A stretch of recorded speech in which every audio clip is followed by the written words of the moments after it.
హరే కృష్ణ. ఇవాల్టి శ్లోకం భగవద్గీత 3వ అధ్యాయం 12వ శ్లోకం.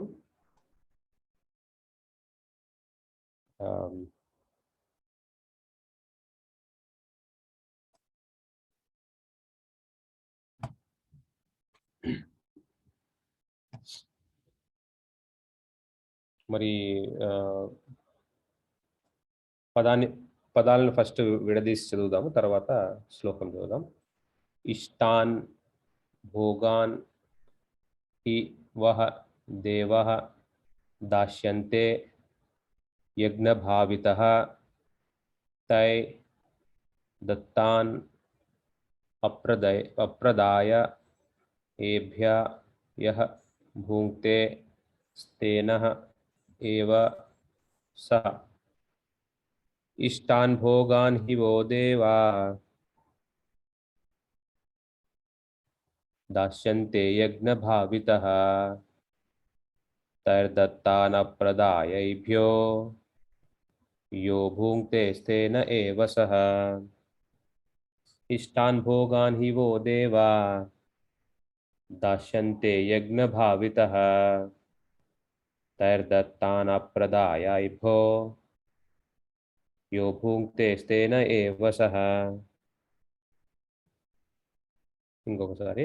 ఇష్టాన్ భోగాన్ హి వో దేవా దాస్యంతే యజ్ఞభావితః తైర్దత్తానప్రదాయైభ్యో యో భుంక్తే తేన ఏవ సః.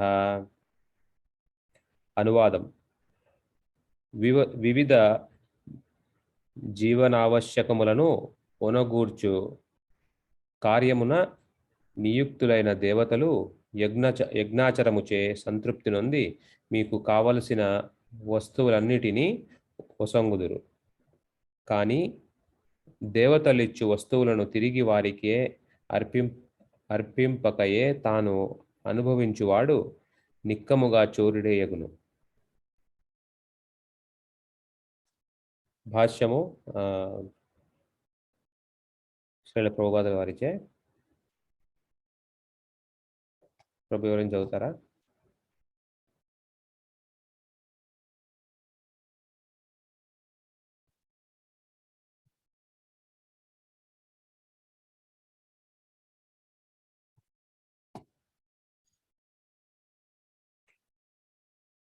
నేను చదువుతాను. దేవాది దేవుడైన విష్ణువు తరపున జీవితావసరణములను సమకూర్చుటకు వినియోగింపబడిన అధికారులే దేవతలు. కావున వారిని విధిపూర్వకమైన యజ్ఞములచే తప్పక సంతృప్తి పరుపవలెను. వేదములందు వివిధ దేవతల కొరకు వివిధములైన యజ్ఞములు నిర్దేశింపబడి ఉన్నవి. కానీ అవి అన్నీయు చివరికి దేవాది దేవునికే అర్పింపబడును. దేవాది దేవుని తత్వమున గూర్చి తెలియని వారికే దేవతా యజ్ఞములను ఆదేశింపబడినవి.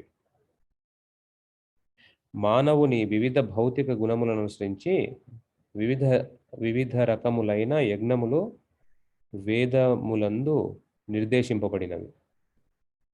వివిధ దేవతల పూజలు కూడా అదే విధముగా వివిధ గుణములననుసరించియే వివరింపబడినవి. ఉదాహరణకు మాంసభక్షులకు ప్రకృతి యొక్క భీకర రూపమైన కాళీదేవి పూజ సూచింపబడినది. వారు ఆ దేవత ఎదుట జంతువులను బలి ఇయ్యవచ్చును. కానీ సత్వగుణము నందున్న వారికి విష్ణు భగవానుని ఆరాధన మాత్రమే ఆదేశింపబడినది.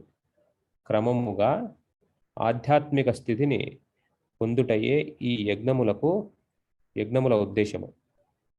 సామాన్య మానవుల పంచమహాయజ్ఞములను అనబడు 5 యజ్ఞములను తప్పనిసరిగా చేయవలెను. చూడండి, ఈ ప్రభుపాదుల వారు చాలా నీట్గా వివరించారనమాట. ఇది ఇంతకు ముందు శ్లోకం ఏమిటి? 3:11 చూడండి మీరు. యజ్ఞములచే సంతృప్తి నొందిన దేవతలు, ఇది 3:11, యజ్ఞములచే సంతృప్తి నొందిన దేవతలు మీకు తృప్తి కలిగింతురు. ఆ విధముగా మానవులు మరియు దేవతల నడుమ గల పరస్పర సహకారముచే సర్వులకు శ్రేయస్సు కలుగగలదు. పరస్పరంగా అంటే మనం వాళ్ళకి ఇస్తాము, వాళ్ళు ఇచ్చింది మనం తీసుకుంటాం, పరస్పరంగా జరుగుతుంది. మీరు ఇక్కడ గమనించాల్సింది ఏంటంటే దేవతలైనా మనమైనా జీవాత్మ కిందికి వస్తాం. అంటే మన నిజస్థితి నుంచి వేరై మనము ఈ భౌతిక ప్రపంచంలో పడి కొన్నిసార్లు దేవతా శరీరం, కొన్నిసార్లు జంతు శరీరం, కొన్నిసార్లు మానవ శరీరం, ఇలా వివిధ శరీరాల్లో తిరుగుతూ ఉంటాం అన్నమాట. ఇప్పుడు ఇలా తిరుగుతున్నప్పుడు ఇప్పుడు ఏమవుతుందంటే ఇప్పుడు చూడండి, ఒక కంపెనీలో బాగా పనిచేసి కష్టపడి చదివి పై అధికారానికి వచ్చిన వాడు మంచి అధికారంలోకి వస్తారు కదా. అదేవిధంగా ఇక్కడ పుణ్యాలు చేసి సత్వగుణంలో ఉండి పుణ్యాలు చేసి యజ్ఞాలు చేసి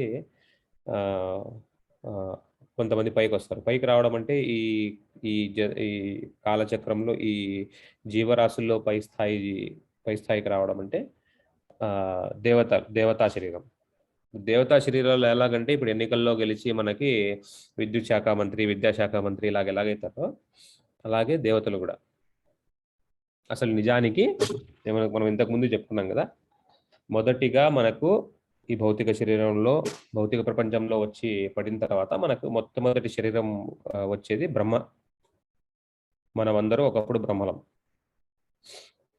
ఈ కర్మాచరణ చేసి ఇప్పుడు బ్రహ్మగా పుట్టిన తర్వాత మనము సృష్టి చేసి ఇవన్నీ జరిగిన తర్వాత ఇంకా సంతృప్తి పొందలేదనుకోండి, ఇంకా సంతృప్తి పొందకుండా ఉన్నప్పుడు పడిపోవడం జరుగుతుంది. తర్వాత వేరే శరీరాలు వస్తాయి.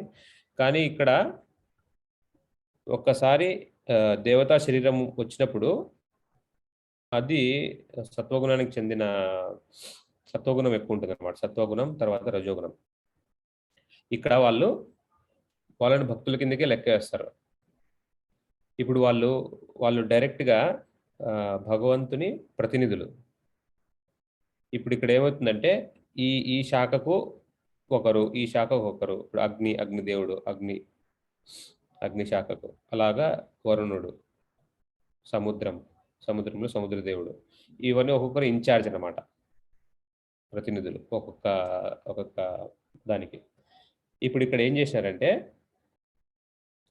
చూడండి, ఇక్కడ దేవాది దేవుడైన విష్ణువు తరపున, సో ఇవన్నీ వేదాలలో చెప్పబడ్డాయి అనమాట. ఇప్పుడు వేదాలంటే ఇంతకుముందు చూసుకున్నాం కదా, మనం ఇంతకుముందు చెప్పినట్టు వేదాలంటే ఏంటంటే మాన్యువల్ అనమాట. ఏమంటే ఒక ఇప్పుడు ఏదైనా ఇప్పుడు ల్యాప్టాప్ ఏదో కంప్యూటరో ఏదో ఒకటి సృష్టించారనుకోండి ఎవరన్నా, దాన్ని ఎలా వాడాలో వాళ్ళు మాన్యువల్ పంపిస్తారు. దాంతోపాటు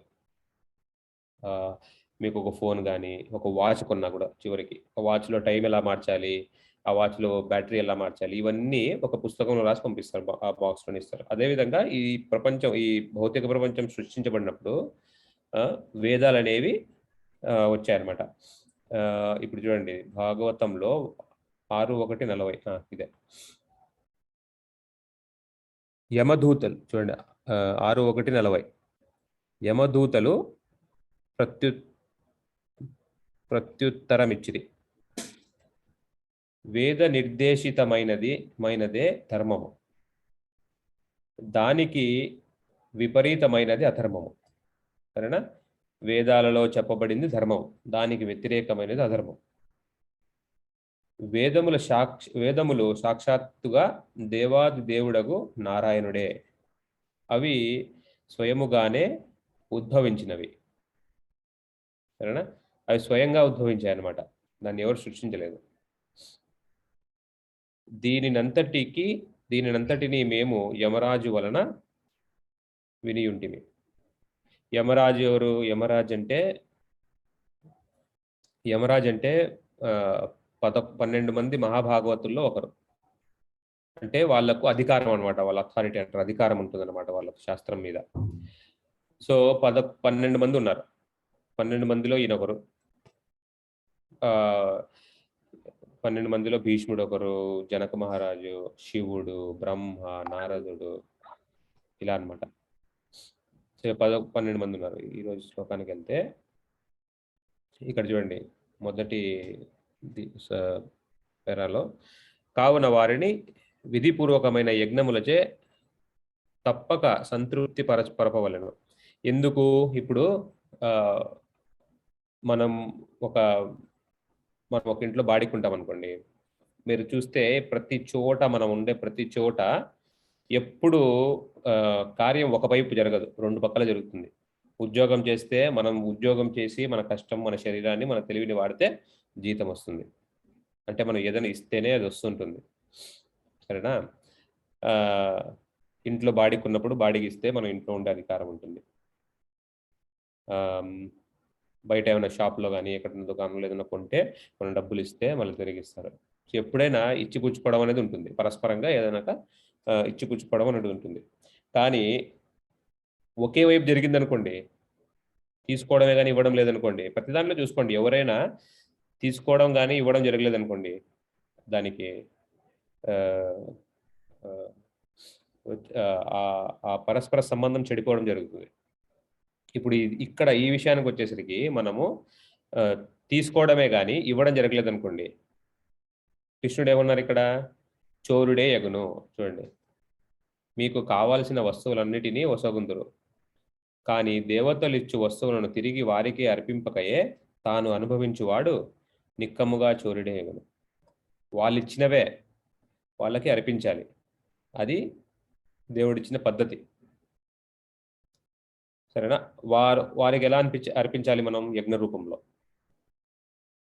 తర్వాత 3:14లో మనకు అర్థమవుతుంది ఎలా అసలు మనకు వచ్చేది, ఎలా వస్తున్నాయి వస్తువులు అనేది. వర్షం నుంచి పంటలు, ఈ వర్షాన్ని రావడానికి మెయిన్గా యజ్ఞాలు. ఈ విధంగా చక్రం ఉంది ఒకటి, మనకు తెలుస్తుంది వచ్చే శ్లోకాల్లో, రాబోయే శ్లోకాల్లో. సో ఈ విధంగా మనము దేవతలు ఇచ్చే వస్తువులను తిరిగి వారికి అర్పించకపోతే మనకు దొంగల కింద లెక్కేశారనమాట.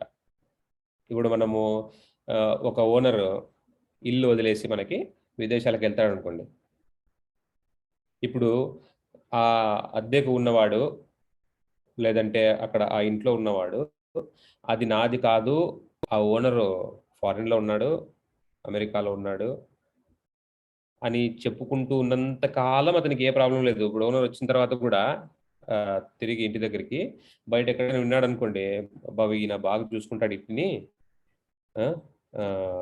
మీ పేరే చెప్తుంటాడు ఎప్పుడు అన్నాడు అనుకోండి, ఆ ఓనరు పెద్ద బాధపడ్డాడు, సంతోషిస్తాడు, అబ్బా బాగానే చూసుకుంటాడు.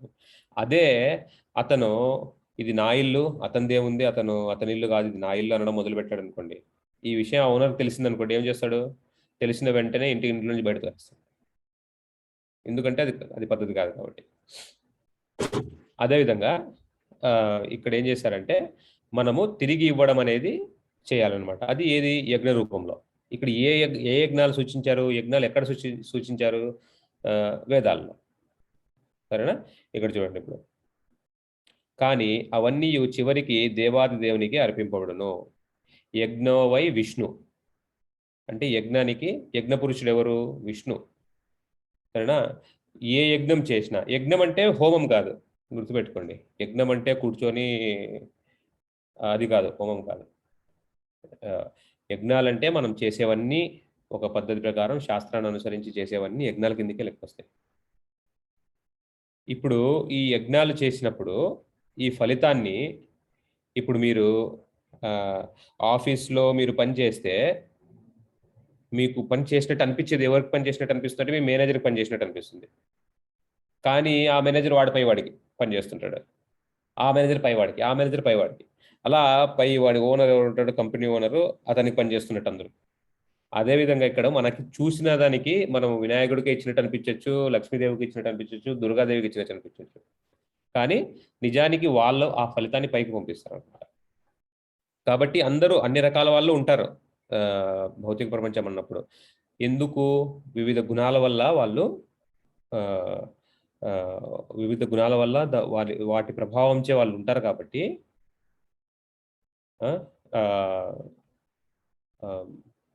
మూడు గుణాలు అది శ్లోకం ఉంది ఒకటి. 3 గుణాల వల్ల వారి వారి ప్రవర్తన ఇవన్నీ మారుతుంటాయి కాబట్టి, వారికి వివిధ రకాలైన బుద్ధి ఉంటుంది కాబట్టి, ఎవరికి నిర్దేశించబడిన ఒక ప్రక్రియ ఒకటి ఉంటుంది వాళ్ళకి తినడానికి కానీ, వాళ్ళ కర్తవ్యాలు కానీ. సరేనా? ఇక్కడ చూడండి, వివిధ దేవాది దేవుని తత్వమును గుర్చి తెలియని వారికే దేవతా యజ్ఞములు ఆదేశింపబడినవి. సరేనా? కొంతమందికి తెలియదు, ఎంత చెప్పినా తెలియదు. సో కాబట్టి వాళ్ళకి దేవతా యజ్ఞాలు ఆదేశింపబడినవి.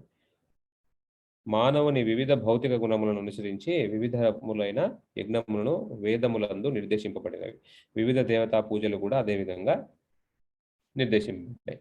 ఉదాహరణకు మాంసభక్షులు ప్రకృతి యొక్క భీకర రూపమైన కాళీదేవికి పూజ సూచించబడింది. మాంసం తినాలంటే శాస్త్రాలు చెప్పబడిన పద్ధతి ఏంటంటే, అమావాస్య రోజు అర్ధరాత్రి పూట బలి ఇవ్వాలి. అందుకే మనం చూస్తే కాళికాదేవి కానీ, వారి ప్రతిరూపాలు కానీ, దేవతలు కానీ, మనకి ఊరికి గ్రామ దేవతలు ఉంటారు, వాళ్ళంతా ఊరి బయట పొలిమేరల్లో ఉంటారు. ఎప్పుడు ఇదే శాస్త్రం ఇంతకు ముందు చెప్పినట్టు వాళ్ళంతా పొలిమేరలో ఉంటారు. ఇప్పుడు మధ్యలో వచ్చిండొచ్చు ఊరు పెద్దగా, కానీ అవి నిజానికి చిన్న చిన్న పల్లెలకి పొలిమేరలు అవన్నీ. ఇప్పుడు మనం పెద్ద ఊర్లో చూస్తే గ్రామ దేవతలందరూ చాలా మంది ఉంటారు. అవి నిజానికి ఇప్పుడు ఊర్లు పెద్దగా అయిపోయి అవి మధ్యలోకి వచ్చేసే, కానీ అవి నిజానికి పొలిమేరలో ఉంటాయి అన్నమాట. ఉంటాయి ఆ గుళ్ళు. ఇప్పుడు ఆ గుడి పొలిమేరలో ఉండడానికి కారణం ఏంటంటే, అమావాస్య రోజు పోయి అక్కడ బలి ఇచ్చి వీళ్ళంతా మాంసం తినేవాళ్ళు, అమావాస్య రోజు బలి ఇచ్చి తినేవాళ్ళు. అలా చెప్పబడింది అనమాట. కానీ ఇప్పుడు ఏం చేస్తున్నారు? షాప్లో తినేస్తున్నారు, షాప్లో కొనుక్కొని వచ్చి బయట తినేస్తున్నారు. యజ్ఞం రూపంలో రాదు అది, అదంతా పాప రూపంలో వస్తుంది. సరేనా? మాంస అంటే ఏంది? మేము, స అంటే అలాగే. అంటే ఇలా ఇప్పుడు ఎలాగైతే మాంసం నేను తింటున్నానో, తర్వాత నువ్వు కూడా నా మాంసాన్ని తిందువు అనేది ఆ మాంసం అనే పదానికి అర్థం. సరేనా? ఇంకో వేరే అర్థం లేదు, అదే అర్థం. కాబట్టి ఈ అర్థం తెలిసిన తర్వాత కూడా మనం తప్పు చేయలేము, అజ్ఞానంలో ఉంటే తప్ప. సరేనా? వారు ఈ దేవత ఎదుట జంతువులన్నీ బలి ఇవ్వవచ్చును. కానీ సత్వగుణము కానీ చూడండి, ఇది ఎవరికి? ఈ కాళికాదేవి మాంసభక్షణము ఎవరి కోసం? ఇది తమో గుణంలో ఉన్న వాళ్ళకి. 3 గుణాలు ఉన్నాయి, తమో గుణంలో ఉన్న వాళ్ళకి. కానీ సత్వగుణంలో ఉన్న వారికి విష్ణు భగవాన్ అనే ఆరాధన మాత్రమే ఆదేశించబడినది. సరేనా? సత్వగుణంలో ఉన్నవారు విష్ణు భగవాన్ అనే ఆరాధన. కాబట్టి ఇప్పుడు మనం ఏ గుణంలో ఉంటామో మనకి ఆటోమేటిక్గా ఆ గుణానికి సంబంధించిన పనులే నచ్చుతాయి అన్నమాట. అదే రకమైన పనులు కానీ, అదే రకమైన కార్యాలు కానీ నచ్చుతూ ఉంటాయి. ఎందుకంటే మనము వివిధ గుణాల మధ్య కొట్టుమిట్టాడుతుంటాం కాబట్టి. గుణాలు నిజానికి మనలో ఒక కాంపిటీషన్లో ఉంటాయి అన్నమాట. ఒకసారి సత్వగుణం ఎక్కువ ఉంటుంది, ఒకసారి తమో గుణం ఎక్కువ ఉంటుంది, ఒకసారి 2 కలిపి ఈ విధంగా ఉంటాయి అన్నమాట. క్రమముగా ఆధ్యాత్మిక స్థితిని పొందుటయే ఈ యజ్ఞముల ఉద్దేశము. ఇక్కడ ఏంటంటే, ఇప్పుడు ఈ మాంసము చూడండి, ఇప్పుడు ఎంత బాగా చెప్పారో, మాంసం అంటే అర్థం అలాగే పెట్టారన్నమాట. సరేనా? క్రమంగా మనము ఈ స్థితికి చేరాలి. ఏ స్థితి? ఆధ్యాత్మిక స్థితికి. ఈ యజ్ఞాలన్నీ ఆధ్యాత్మిక స్థితిని తీసుకెళ్ళాలి. ఇప్పుడు మాంసం తింటూ వాడికి ఒక రోజు అర్థమైంది అనుకోండి, ఎందుకు ఇది తిప్పలంతా, ఎందుకు ఇది ఇప్పుడు తినడము అని ఎవడో ఒకటి తెలివి ఉన్నాడు, ఆలోచిస్తాడు, ప్రశ్నిస్తాడు. ఏదో ఒక రోజు అతనికి దేవుడు లోపల నుంచి సమాధానం తెలిసే మార్గం చూపిస్తాడు అన్నమాట. ఆ మార్గం చూపించి క్రమంగా అతను గురువు దగ్గరికి వస్తే అతనికి జ్ఞానోదయమై ఈ విధంగా ఆధ్యాత్మిక స్థితిని పొందడం జరుగుతుంది. సామాన్య మానవులు యజ్ఞములనబడు 5 యజ్ఞములను తప్పనిసరిగా చేయవలెను. పంచమహాయజ్ఞములంట. ఏమిటవి పంచమహాయజ్ఞములంటే? పంచసునా యజ్ఞములని కూడా అంటారు. అంటే మనము సత్వగుణంలో ఉన్నా కూడా, మాంసాహారం తినకుండా ఉన్నా కూడా 5 రకాల పాపాలు చేస్తుంటాం. 5 రకాలంట. ఇవి ఎలాంటి వాడైనా చేయక తప్పదు. మనం దీన్ని తప్పించుకోలేం. కాబట్టి ఎలాగైతే మనము రుణపడి ఉంటామో, పుట్టుకతోనే ఎలాగైతే మనం అప్పుతో పుడతామో, ఆ విధంగా మనం ఉద్దేశించకుండా ఉన్నా కూడా మనం ఈ పంచపాపాలు చేస్తాం. ఈ 5 రకాల పాపాలు చేస్తామన్నమాట.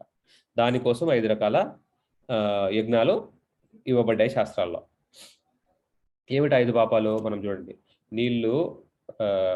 మనం నీళ్లు ఒక కుండలో, గ్లాస్‌లో పోసుకోవడమో, కుండలో పోయడమో చేసినామనుకోండి, దాంట్లో క్రిమికీటకాలు ఉంటాయన్నమాట.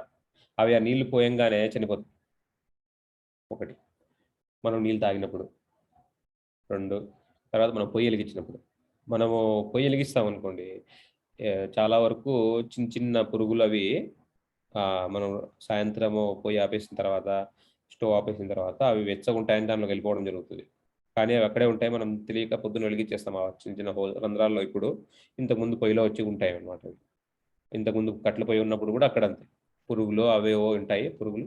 మనం ఆన్ చేస్తాం, అవి చనిపోవడం జరుగుతుంది. తర్వాత గ్రైండింగ్ చేసినప్పుడు అంటే ఏంది, మనము రుద్దినప్పుడు రోలు, ఇప్పుడు మిక్సర్లో కూడా క్రిమికీటకాలు ఉంటాయి. మనం ఆన్ చేసి చనిపోతాయి. తర్వాత ఏంది, నడిచినప్పుడు ఎంత జాగ్రత్తగా నడిచినా కూడా చీమల్ని చంపడం ఖాయం. చీమలో చిన్న పురుగులో చంపడం ఖాయం మనం.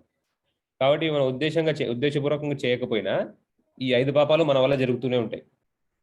ఇప్పుడు ఈ భౌతిక శరీరం తీసుకొని పుట్టిన తర్వాత, ఇప్పుడు చూడండి, చీమని చంపినాను అనుకోండి, మీరు నడుచుకుంటూ, పాపం ఒకటే వస్తుంది. మనిషిని చంపినంత పాపమే. ఇప్పుడు మానవులు సృష్టించిన చట్టంలో మనిషిని చంపితే ఒక శిక్ష, చీమని చంపితే ఒక శిక్ష ఉండొచ్చు. అసలు శిక్ష లేకుండా ఉంది చీమని చంపితే. కానీ మనిషిని చంపితే ఒక శిక్ష, చీమని చంపితే శిక్ష లేకుండా ఉంది. కానీ దేవుడు సృష్టించిన చట్టంలో అలా ఉండదు. దేవుడికి చీమైనా ఒకటే, మనిషినా ఒకటే. ఎందుకంటే దాంట్లో కూడా ఆత్మ ఉంది, అది కూడా ఒక శరీరము. ఇంట్లో కూడా ఆత్మ ఉంది, ఇది కూడా ఒక శరీరమే. కాబట్టి మీరు మనిషిని చంపితే ఒక పాపము, చీమని చంపితే ఒక పాపం రాదు. మీకు అదే అదే మర్డర్ ఛార్జ్లే. మనకి ఇక్కడ మనిషిని చంపితేనే మర్డర్, జంతువులు చంపితే మర్డర్ రాదు, హత్య కిందికి రాదు. కాబట్టి మనకు మనిషిని చంపినంత పాపమే వస్తుంది చీమని చంపినా కూడా.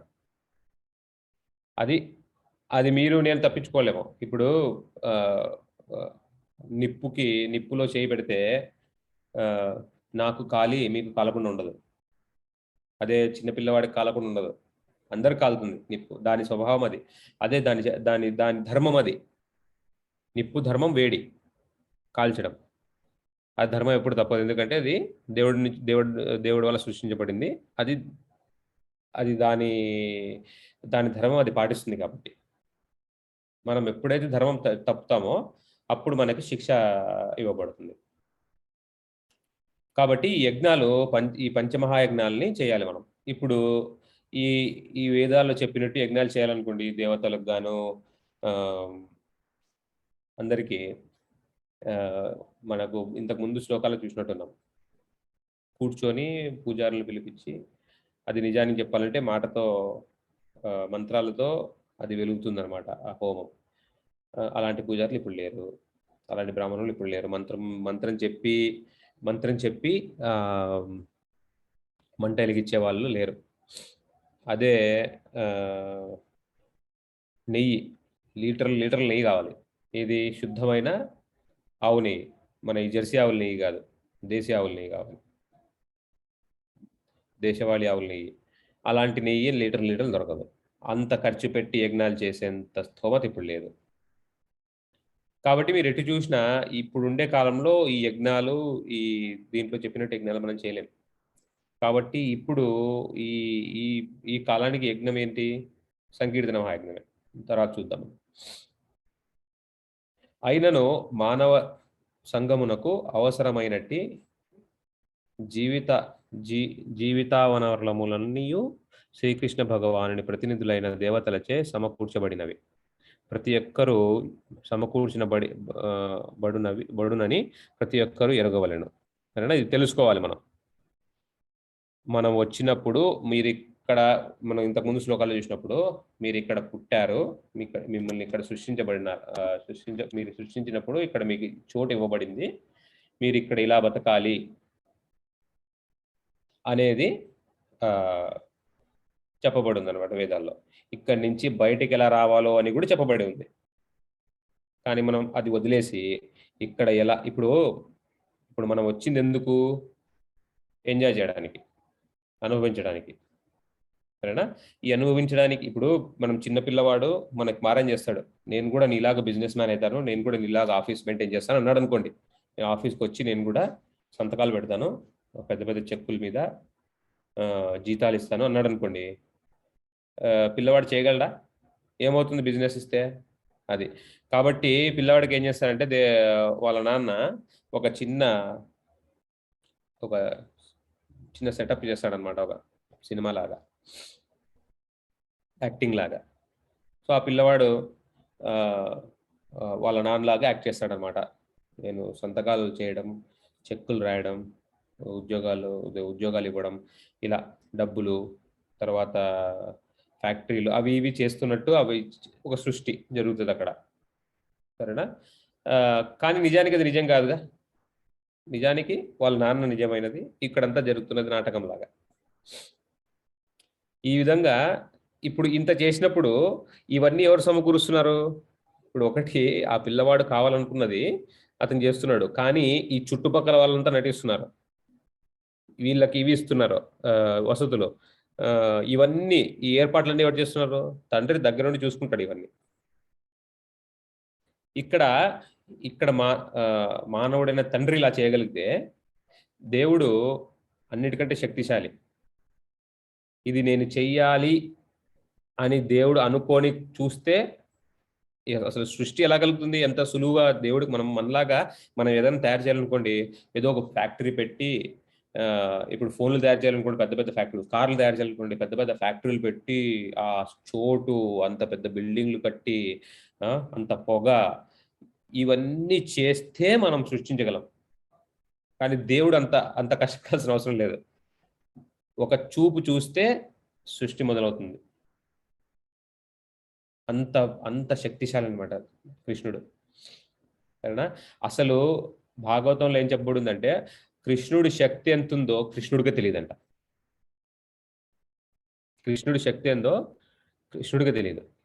అంటే ఇక్కడ ఏమైంది బాగా గమనిస్తే, కృష్ణుడి శక్తికి కృష్ణుడి బుద్ధి, అంటే కృష్ణుడికి బుద్ధి కంటే శక్తి ఎక్కువ ఉందంట. ఆయనకు ఈ శక్తి నాలో ఉంది అని తెలిసే లోపల ఇంకో శక్తి వచ్చేసి ఉంటుంది, ఇంకా వ్యాపిస్తుందంట ఆయన శక్తి. ఇది ఉంది అని తెలిసే లోపల ఇంకా వ్యాపిస్తుంది. అలా ఆయన గురించి వర్ణన చేస్తూ చేస్తూ కొన్ని వేల కోట్ల పడగలున్న ఆదిశేషుడు అన్ని నోర్లతో ఆయన్ని వర్ణిస్తూనే ఉన్నాడు. ఇప్పటిదాకా అయిపోలేదంట. ఎన్నో కోట్ల సంవత్సరాలు, వేల కోట్ల సంవత్సరాల నుంచి వర్ణిస్తూనే ఉన్నాడు, ఇప్పుడు దాకా అయిపోలేదు, ఇంకా వర్ణిస్తూనే ఉన్నాడంట. అంత ఉంది. మనం దేవుడి గురించి తెలిసిందంతా మహా అంటే భాగవతం, భగవద్గీత చదివితే ఏదో కొద్దిగా వర్ణన తెలుస్తుంది మనకి. ఇప్పుడు అవన్నీ తెలియాలంటే అది అసాధ్యం అనమాట. కాబట్టి మనము ఈ వేదాలలో ఇచ్చినట్టు మనం పంచమహాయజ్ఞాలు చేయలేం. కాబట్టి అదే వేదాల్లో ఇవ్వబడిన సంకీర్తన మహాయజ్ఞాన్ని చేయాలి. సరేనా? కాబట్టి ఈ విధంగా కృష్ణుడు అన్ని సమకూరుస్తాడనమాట. ఇప్పుడు ఇక్కడ ఏమైందంటే ఒకే ప్రపంచంలో ఈ దేవతలను మానవులను పెట్టేసి పరస్పరంగా మీరు ఏమంటారు దాన్ని, ట్రాన్సాక్షన్, ఒక లావాదేవీ లాగా చేసుకొని వాళ్ళ వల్ల మనము, మన వల్ల వాళ్ళు, అలా ఉద్ధరణ పొందడం అనేది సృష్టించాడు అనమాట దేవుడు. దీనివల్ల ఏం చేస్తుందంటే మనం అన్నీ పాటిస్తే అది మనల్ని పైకి తీసుకెళ్తుంది అనమాట. వేదాలు పైకి తీసుకెళ్ళడం అంటే ఉన్నతమైన శరీరాలు తీసుకెళ్ళి ఆ విధంగా ఒక్కొక్కసారి మనము ఆధ్యాత్మిక వైపు పోవడం జరుగుతుంది. మానవులెవ్వరును ఏ ఒక్క వస్తువును సృష్టింపజాలరు. ఉదాహరణకు మానవులు భుజించడి ఆహార పదార్థములను పరిశీలించినచో సత్వగుణ ప్రధానులు స్వీకరించడి ధాన్యము, పండ్లు, కూరలు, పాలు, పంచదార మున్నునగు అన్నీయే కాకుండా మాంసాహారాలు భుజించడి వివిధమైన మాంసము మరియు ఏదియును కూడా మానవుని చేత సృష్టింపబడలేదు. ఏది మనం సృష్టించలేదు, ఏం తిన్నా కూడా అంతా దేవుడు ఇచ్చినదే. ఆ విత్తనంలో అంత పెద్ద మామిడి చెట్టు ఎవరు పెట్టారు? సరే, ఒక చెట్టు అయినా పెట్టాడు. తర్వాత మళ్ళీ దానికి కొన్ని వందల వేల పండ్లు వస్తాయి. ప్రతి పండులో ఒక విత్తనం ఉంటుంది. ప్రతి విత్తనంలో మళ్ళీ అంతే చెట్లు, అన్నే కాయలు, అన్నే పండ్లు, అన్నే విత్తనాలు. ఈ విధంగా ఒక్క విత్తనంలో ఎంత ఉంది. ఇవన్నీ ఎవరు పెట్టారు? మనం పెట్టలేదుగా, కృష్ణుడు అమరించారన్ని. భూమి అదే, భూమి అంతా ఒకటే. ఈ మామిడి పండు విత్తనం వేస్తే బత్తాయి రాదుగా. ఈ విధంగా చిన్న విత్తనంలో ఇవన్నీ ఎలా పెట్టారంటే ఇన్ని దేవుడు అమర్చినవి. అట్లే చూడండి నెక్స్ట్. అట్లే మానవ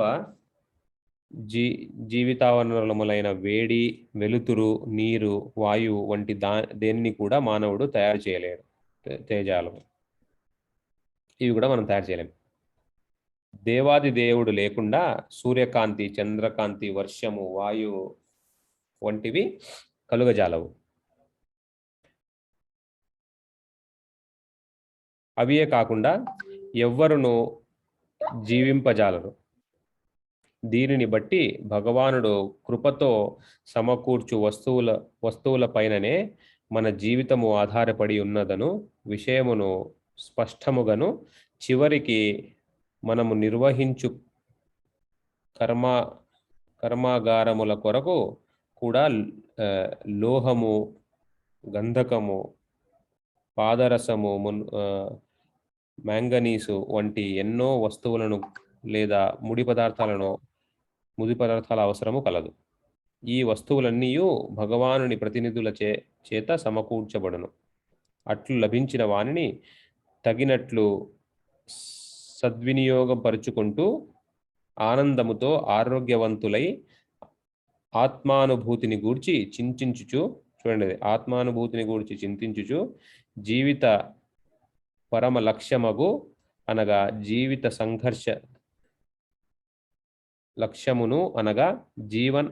సంఘర్షణము నుండి విముక్తి సాధింతురనడి ఉద్దేశము చేతనే వారట్లు మనకు సర్వమును అందించుచున్నారు.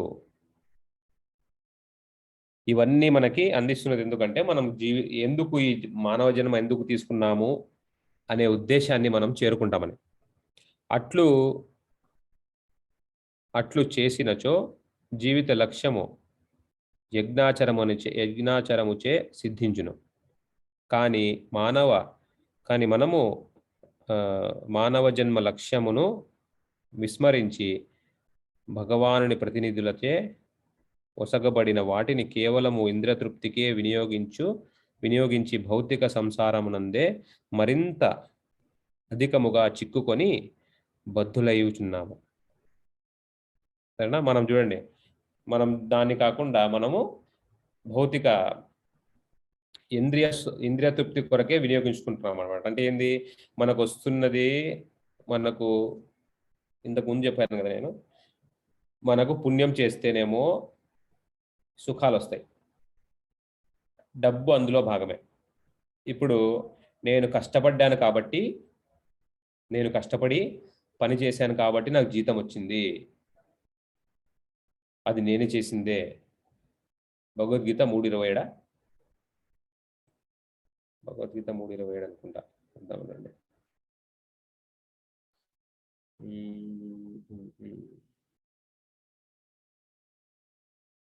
భగవద్గీత 3:27 ప్రకృతే క్రియమానాని గుణే కర్మాణి సర్వసః అహంకార విమూఢాత్మ కర్తాహమితి మన్యతే.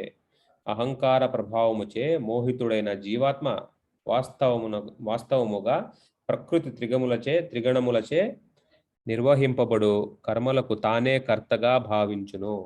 నేనే చేస్తున్నాను అనుకోవడము అహంకార అహంకార విమూఢాత్మ. రెండు విషయాలు ఇక్కడ. అహంకార విమూఢ. విమూఢ అంటే మూర్ఖుడు. ఈ ఇద్దరు అహంకారము విమూఢులు, ఈ రెండు స్వభావాలు ఉన్నవాడు నేనే చేస్తున్నాను అనుకుంటాడు. కానీ నిజానికి చేస్తున్నది ఎవరు? త్రిగుణములు.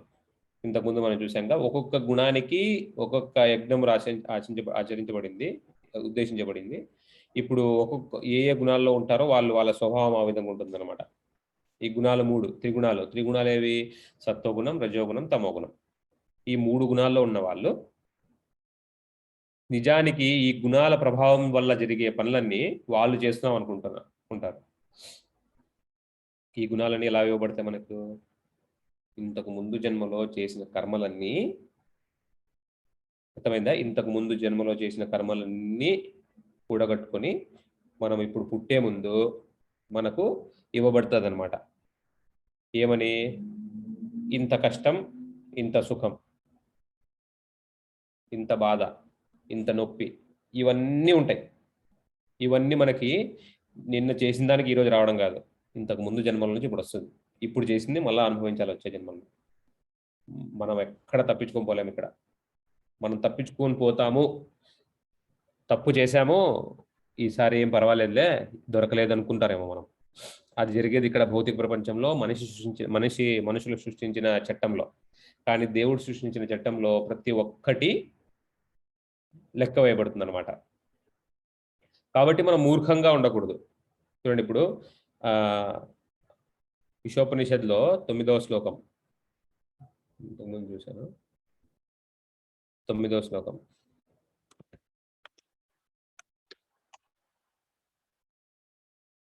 అంధం తమ ప్రవిశ్యంతి ఏ విద్యాముపాసతే తతో భూయ ఇవాతే తమో యౌ విద్యాయాం రతాః.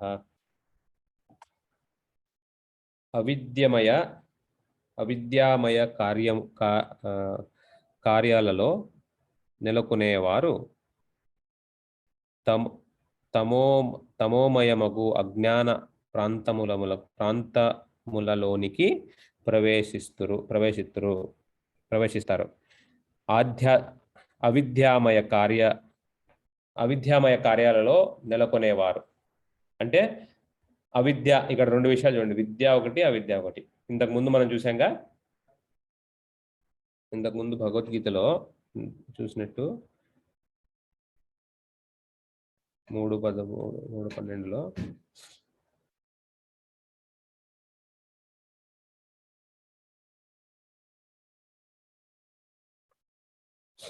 వివిధ దేవతలకు రెండు రకాలు కదా చూసింది.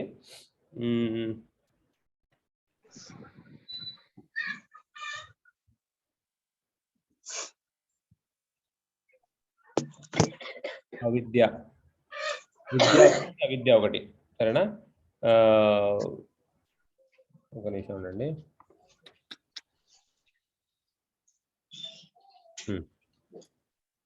అవిద్యామయ కార్యాలలో నెలకొనేవారు తమోమయమగు అజ్ఞాన ప్రాంతాలలోనికి ప్రవేశిస్తారు.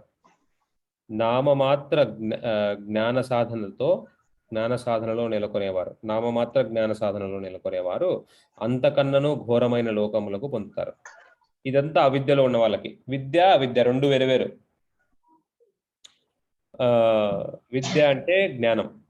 మనకు వేదాల్లో చెప్పబడినంత ధర్మము, వేదాలలో లేనిదంతా అధర్మం ఎలాగో, సరేనా? భగవానుని పట్ల ఏదైతే మనకు మార్గాన్ని ఇస్తుందో, భగవాను వైపుకు మనకు ఏదైనా మార్గం చూపిస్తుందో అది విద్య. కానిదంతా అవిద్య కిందకు వస్తుంది. ఇప్పుడు తమో గుణంలో ఉన్న వాళ్ళందరూ ఏం చేస్తారంటే, మన భగవద్గీత 18వ అధ్యాయంలో ఉంది, ఒక్కొక్క గుణానికి ఎలాంటి సూచనలు మనకు కనబడతాయి ఒక గుణంలో ఉండే వాళ్ళకి అంటే, ఒక దాంట్లో ఒకటి, తమో గుణంలో ఉన్న వాళ్ళు ధర్మాన్ని అధర్మం అనుకుంటారు, అధర్మాన్ని ధర్మం అనుకుంటారు. అది తమో గుణంలో ఉన్న వాళ్ళు ఇదే ధర్మం అనుకుంటారు. ఏమిటి ఉదాహరణ? ఒకటి, మాంసం తినడం ధర్మం అనుకుంటారు,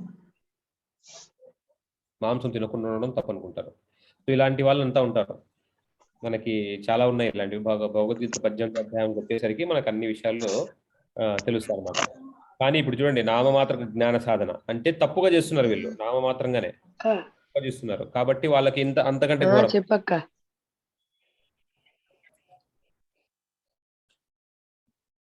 సరేనా? ఈ భాష్యం చదువుదాం. ఎవరన్నా చదవగలరా అండి భాష్యం? చాలా ముఖ్యమైనది ఇది. ఈశోపనిషత్తులో 9వ శ్లోకం.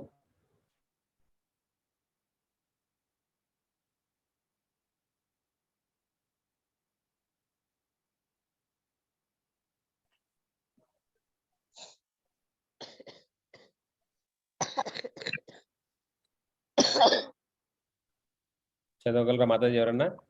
నేను చదివిన ప్రభు. Okay brother. భాష్యము. విద్య అవిద్యల తారతమ్యమును అక్క ఇప్పుడు వినిపిస్తుందా? మంత్రం వసుగుతున్నది. అవిద్య అజ్ఞానము నిస్సందేహముగా ప్రమాదకరమైనది. కానీ పొరపాటు పడినప్పుడు లేదా తప్పుదోవ పట్టినప్పుడు విద్య జ్ఞానము మరింత ప్రమాదకరమైనది.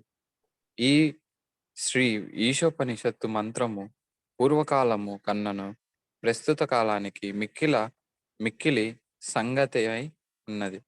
సామూహిక విద్యారంగంలో నవీన నాగరికత మిక్కిలి పురోగమించినను ఫలితము మాత్రమే పూర్వకాలము కన్నను జనులు మిక్కిలి దుఃఖభాగులై ఉన్నారు. జీవితమునందలి అత్యంత ముఖ్య భాగ్యమైన ఆధ్యాత్మికతను ప్రక్కకు పెట్టి భౌతిక పురోగతికే వారు ఎక్కువ ప్రాధాన్యమును ఇవ్వడం దానికి కారణము.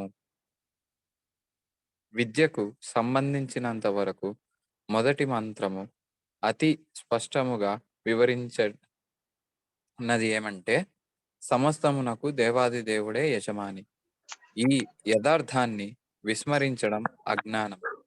మనిషి ఈ జీవిత సత్యమును ఎంతగా విస్మరిస్తాడో అంతగా అతడు అంధకారములో మునుగుతాడు.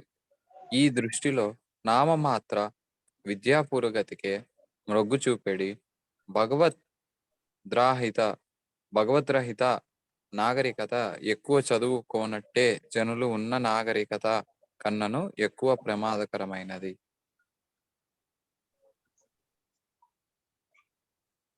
కర్మిష్ఠులు, జ్ఞానులు, యోగులు అనేది వివిధ తరగతుల జనులలో ఇంద్రియ భోగ కర్మలలో నెలకొన్నవారు కర్మిష్ఠులు. నవీన నాగరికత 99.9% జనులు పారిశ్రామిక అభివృద్ధి, ఆర్థికాభివృద్ధి, పరోపకారము, రాజకీయ పురోగతి మున్నగు పలు పేర్లతో ఇంద్రియ భోగ కర్మలలోనే నెలకొని ఉంటారు. ఈ కార్యములన్నీ మొదటి మంత్రంలో వివరింపబడిన భగవత్ భావనకు భగవద్భావనను ప్రక్కకు పెట్టి దాదాపు ఇంద్రియ తృప్తి పైననే ఆధారపడి ఉంటాయి.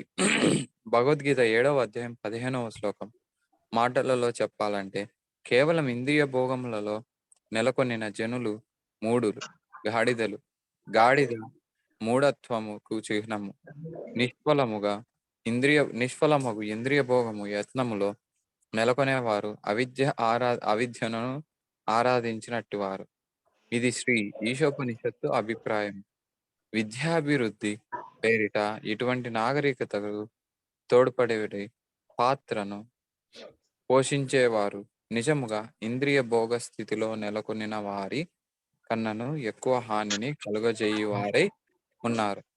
నాస్తిక జనులు విద్యా పురోగతి నాగుపాము పడగపై ఉన్నట్టి విలువైన మణివలే అత్యంత ప్రమాదకరమైనది.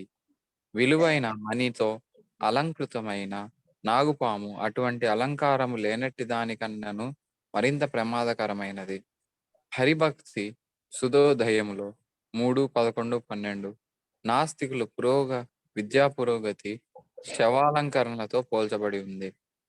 రోధించుచున్నట్టి బంధువులను కొంత ఊరట కలిగించడానికి అలంకరింపబడిన శవంతో పాటు ఊరేగింపగా వెళ్ళడం ఇతర దేశములతో పాటు భారతదేశంలో కూడా జనులకు అలవాటు.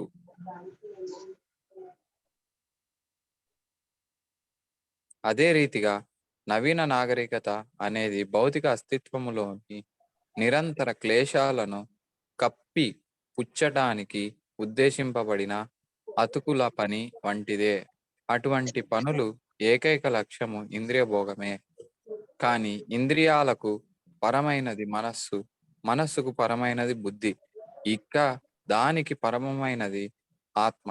కనుక నిజమైన విద్య యొక్క లక్షణము ఆత్మానుభూతియే. అటువంటి అనుభూతికి చేర్చినట్టి ఈ విద్యను అవిద్యగానే పరిగణింపబడుతుంది. అటువంటి చేర్చనట్టి ఏ విద్య అయినను అవిద్యగానే పరిగణింపబడుతుంది. ఇక అట్టి అవిద్యను కొనసాగించడం అంటే తమోమయమగు అజ్ఞాన ప్రాంతానికి పతనము చెందడమనియే భావము. సరే బాబు, ఇది ఇది మళ్ళీ చదువుదాము. ఇక్కడ చూసినట్టయితే మనం చూసినట్టయితే అవిద్యకు చిహ్నం ఏదండి? మనం చెప్తాం కదా, గాడిదతో పోలుస్తాం అందరినీ. గాడిదకు ఎందుకు మూఢత్వానికి ఎందుకు చిహ్నంగా చెప్పారంటే, ఈ గాడిద ఎక్కడైనా ఎక్కడ పని చేసినా దానికి ఎక్కడ అసలు వీడి దగ్గర పని చేయకపోయినా దానికి గడ్డి దొరుకుతుంది బయట. కానీ అదేం చేస్తుంది? మూర్ఖంగా వాడి దగ్గర పని చేస్తుంది. అది ఎందుకు పని చేస్తున్నాడో దానికే తెలియదు, కానీ అది పని చేస్తూ ఉంటుంది. గాడిది చాకరీ అంటాం కదా, గాడిదలాగా చాకరీ చేస్తూనే ఉంటుంది. వాడు వేసేది గడ్డి. వాడిని వదిలేసి వెళ్ళింది అనుకో, చాకలోని వదిలేసి వెళ్ళిపోయింది అనుకో గాడిద, అయినా దానికి ఆ గడ్డి దొరుకుతుంది. కానీ అది వెళ్ళదు, ఎందుకంటే దానికి జ్ఞానం లేదు. అందుకే దానికి మూర్ఖత్వానికి చిహ్నంగా చెప్పారనమాట. నాకు ఈ ఈ ఈ శాస్త్ర ఈ శ్లోకాల్లో మనం ఇలా చదివినప్పుడు, ప్రభుపాదుల వారు చెప్పిన భాష్యాలలో చదివినప్పుడే మనకు తెలిసింది, ఓహో ఇంతకుముందు అసలు తెలియదు. గాడిద ఎందుకు ఒరే గాడిదలా పెరిగావో అసలు తెలియలేదు అంటారు. గాడిద గొర్రె రెండు తెలివి తక్కువతనానికి రెండిటికి పోలుస్తారనమాట. అసలు దానికి తెలివి వాడతారనమాట. అదేవిధంగా మనము గాడిదలాగా ఇక్కడ మన గుణాలని ఇంద్రియాలను సంతోషపడుతూ దేవుడికి దూరంగా ఉన్నామన్నమాట, కృష్ణ చైతన్యానికి. ఆ విధంగా భగవద్గీత 7:15 కూడా మనం ఇందాక ఈ శ్లోకంలో చెప్పినట్టు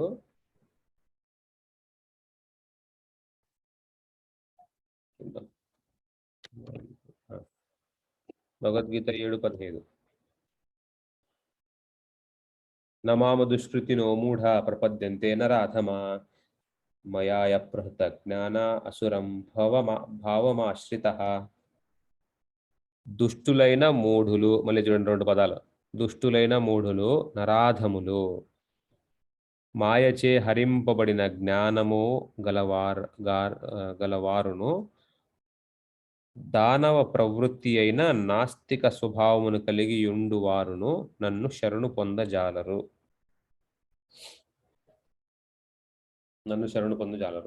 భాగవతం 5:5-16 కూడా ఇలాంటి శ్లోకమే ఉంది. వాళ్ళకి తెలుగు కూడా తెలియదు అనమాట, ఇంత కష్టాలు పడుతున్నామని. భాగవతం 5:5-16 ఇందులో ఉందా? లేదు, ఇంగ్లీష్లో నుంచి తీసి ట్రాన్స్లేట్ చేద్దాం.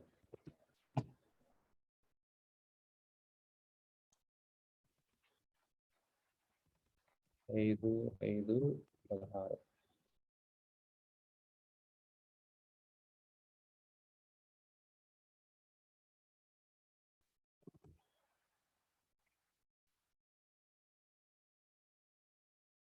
ట్రాన్స్లేట్.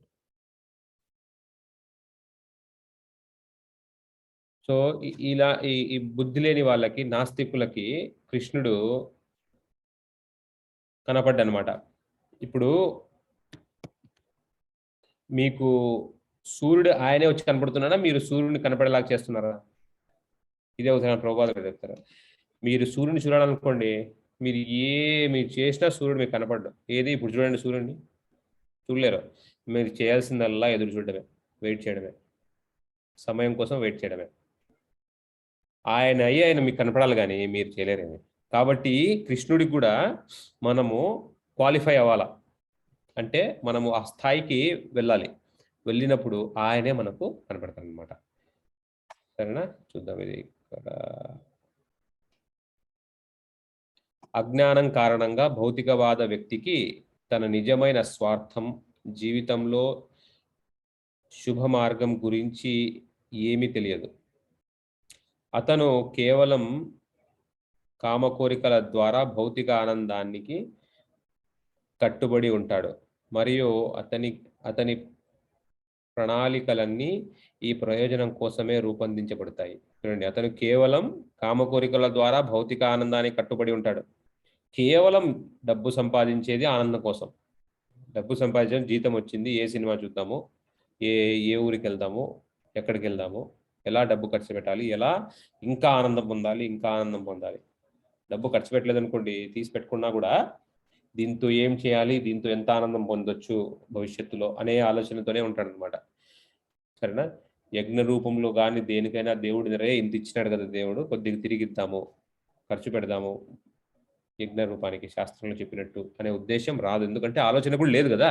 అజ్ఞానం కారణంగా భౌతికవాద వ్యక్తికి తన నిజమైన స్వార్థం, జీవితంలో శుభ మార్గం గురించి ఏమీ తెలియదు. తాత్కాలిక ఇంద్రియ తృప్తి కోసం అటువంటి వ్యక్తి అసూయతో కూడిన సమాజాన్ని సృష్టిస్తాడు. అసూయతోనే కూడింటుంది సమాజం అంతా. చూడండి, మీరు ఏదైనా చూసుకోండి, బయట పక్కింటి వాళ్ళు నగలు కొన్నారనుకోండి, ఇక్కడ జిల మొదలవుతుంది. ఇంకా నగలు, మేము కూడా కొనాలా, ఎంత పడింది, అది ఇది కనుక్కుంటారు. రేటు కనుక్కున్నది ఏం అసలు దాని మీద బాగుందంటే బాగుంది, అయిపోయింది. ఎక్కడ కొన్నారు, రేట్ ఎంత, ఎన్ని గ్రాములు, ఇవన్నీ కనుక్కునేది ఎందుకు? వాళ్ళు కూడా కొనుక్కోవడానికి. అక్కడ మొదలవుతుందా. తర్వాత ఇప్పుడు మన దగ్గర ఎంత ఉన్నాయి, మనం కొనొచ్చా, దాని గురించి ప్రణాళిక సృష్టిస్తారనమాట. ఇదంతా అసూయతో కూడిన సమాజం అనమాట. ఇవన్నీ అసూయ వల్లే వచ్చేవి. మనము ఒకరిని చూసి ఒకరు, వాళ్ళకు పెద్ద బంగ్లా ఉంది, మనం ఒక బంగ్లా, వాళ్ళకు పెద్ద ఇల్లు ఉంది, మనకు ఒక పెద్ద ఇల్లు, వాళ్ళకి బంగారం ఉంది, మనకు బంగారం. ప్రతి చోట జరిగేది ఇదే. ప్రతి చోట వాడు మంచి ఫోను, దానికంటే మంచి ఫోన్ కొనాలి, ల్యాప్టాప్, మంచి ల్యాప్టాప్, వాచ్, ఇవన్నీ అంతే. ఒకదాని తర్వాత అంత అసూయ వల్ల. నీకు కావాల్సింది ఏంది అనే స్వార్థం అంటే ఇక్కడ ఏంటంటే సెల్ఫ్ ఇంట్రెస్ట్ అనమాట. నీకు నిజంగా నీకు మంచి చేకూరే పని ఏదైనా ఉందా అనే ఆలోచన మాత్రం చేయరు. Self interest. ఇంత మూర్ఖుడికి ఈ విషయం కూడా తెలియదు. అలాంటి వాడికి ఇంత సమస్యలో ఉన్నాడనే విషయం అది కూడా తెలియదు అనమాట, గాడిదలాగా. కాబట్టి అతనికి ఆ విషయం కూడా తెలియదు. అంత మూర్ఖంగా ఉన్న వాళ్ళకి అలా ఉంటుంది అనమాట. కానీ ఇప్పుడు మీరు ఇక్కడ మనం ఈరోజు శ్లోకానికి వద్దాం, మళ్ళీ తిరిగి వేరే విషయంలోకి వెళ్ళిపోతున్నాం స్లోగా. భగవద్గీత 3. కర్మ అన్నప్పుడు ఇదంతా కర్మ గురించి కదా. ఇష్టాన్ భోగాన్ హివో దేవ దాస్యంతే యజ్ఞ భావిత. యజ్ఞ రూపంలో మనము చేస్తే మనకు కావాల్సినవన్నీ వాళ్ళు సమకూరుస్తారనమాట. చేయలేదు అంటే ఏమవుతుంది, మనం కర్మను అనుభవిస్తున్నాం. సరే, మనకు తెలీదు అసలు. ఇదంతా కర్మ సిద్ధాంతం కదా. ఈ భగవద్గీతలో ఈ అధ్యాయం అంతా కర్మ సిద్ధాంతం. ఇప్పుడు మీరు ఇది ఎలా పనిచేస్తుంది కర్మ సిద్ధాంతం మనం చెప్పుకోవాలంటే, ఇంతకుముందు నేను చూపించినట్టు చాలా చాలా కష్టం అనమాట కర్మ సిద్ధాంతం. గహన కర్మనో గతి అంటే ఈ కర్మ సిద్ధాంతం తెలుసుకోవడం అత్యంత కష్టమైనది. కృష్ణుడు చెప్పిన మాట ఇది. కానీ తెలుసుకోవాలి మనం ఎలా పనిచేస్తుంది, ఏది మంచి ఏది చెడు అనేది మనం తెలుసుకోవాలి. ఏది కర్మ, ఏది అకర్మ, ఏది వికర్మ అనేది మనం తెలుసుకుంటే మనం జాగ్రత్తగా మన కర్మాచరణ చేయవచ్చు. సరేనా? ఈ కర్మాచరణ చేయాల్సి వచ్చినప్పుడు మనము జ్ఞానంతో చేస్తే, సత్వగుణంతో కూడిన పనులు చేస్తేనేమో ఒక రిజల్ట్. ఈ విధంగా చేయాలన్నమాట. ఇప్పుడు ఇవన్నీ ఉన్నాయని ఎలా తెలుస్తుంది మనకి? ఇవన్నీ ఉన్నాయి, సరే నేను ఇంకా అసలు అంతే కదా. ఇప్పుడు మన సనాతన ధర్మానికి పునాదులు 2. మీరు జాగ్రత్తగా గమనిస్తే మనకి దేవుడి పట్ల నమ్మకం రావడం మొదలుపెట్టేది ఎప్పుడు అంటే, మనకు అదే మొట్టమొదటిగా మనకు కర్మ మీద, పునర్జన్మ మీద. ఈ 2 బేస్ అనమాట, అంటే పునాదులు అనమాట. ఇవి 2 చర్చించకుండా మనకు శాస్త్రం చెప్పలేదు, మనం ఎవరు చెప్పలేం. శాస్త్రంలో చెప్పాలంటే కర్మని చెప్పాలి, పునర్జన్మని. ఎలా ఉంటుంది మనం ఇప్పుడు మనకి ఇప్పుడు చూడండి, ఈ సంవత్సరం వర్షాకాలం వచ్చింది. ఈ సంవత్సరం వర్షాకాలంలో ఈ పూలు వచ్చాయి, ఈ పంటలు వచ్చాయి. దాని అర్థం ఏంటి? ఇంతకు ముందు కూడా ఇలాగే జరిగిందని. అంతేగా? ఇంతకు ముందు కూడా ఇలాగే జరిగింది. చూద్దాం, మనకు దీనికి సంబంధించి కొన్ని శ్లోకాలు ఉన్నాయి. భాగవతంలో ఇవి నాకు తెలిసి లేవు. 6:1:47. 7:15 ఉంటాయి. 7:15 భాష్యంలోనా?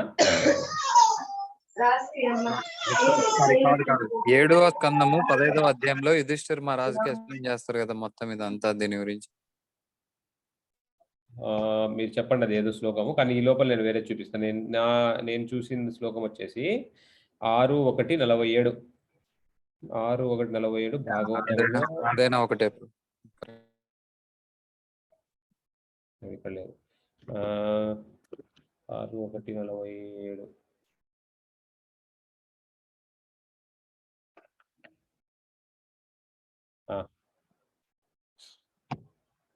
నాలుగైదు శ్లోకాలు ఉన్నాయి. ఒక్క నిమిషం.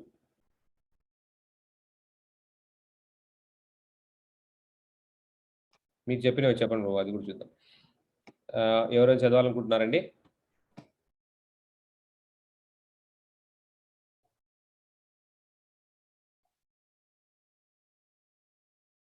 హరే కృష్ణ.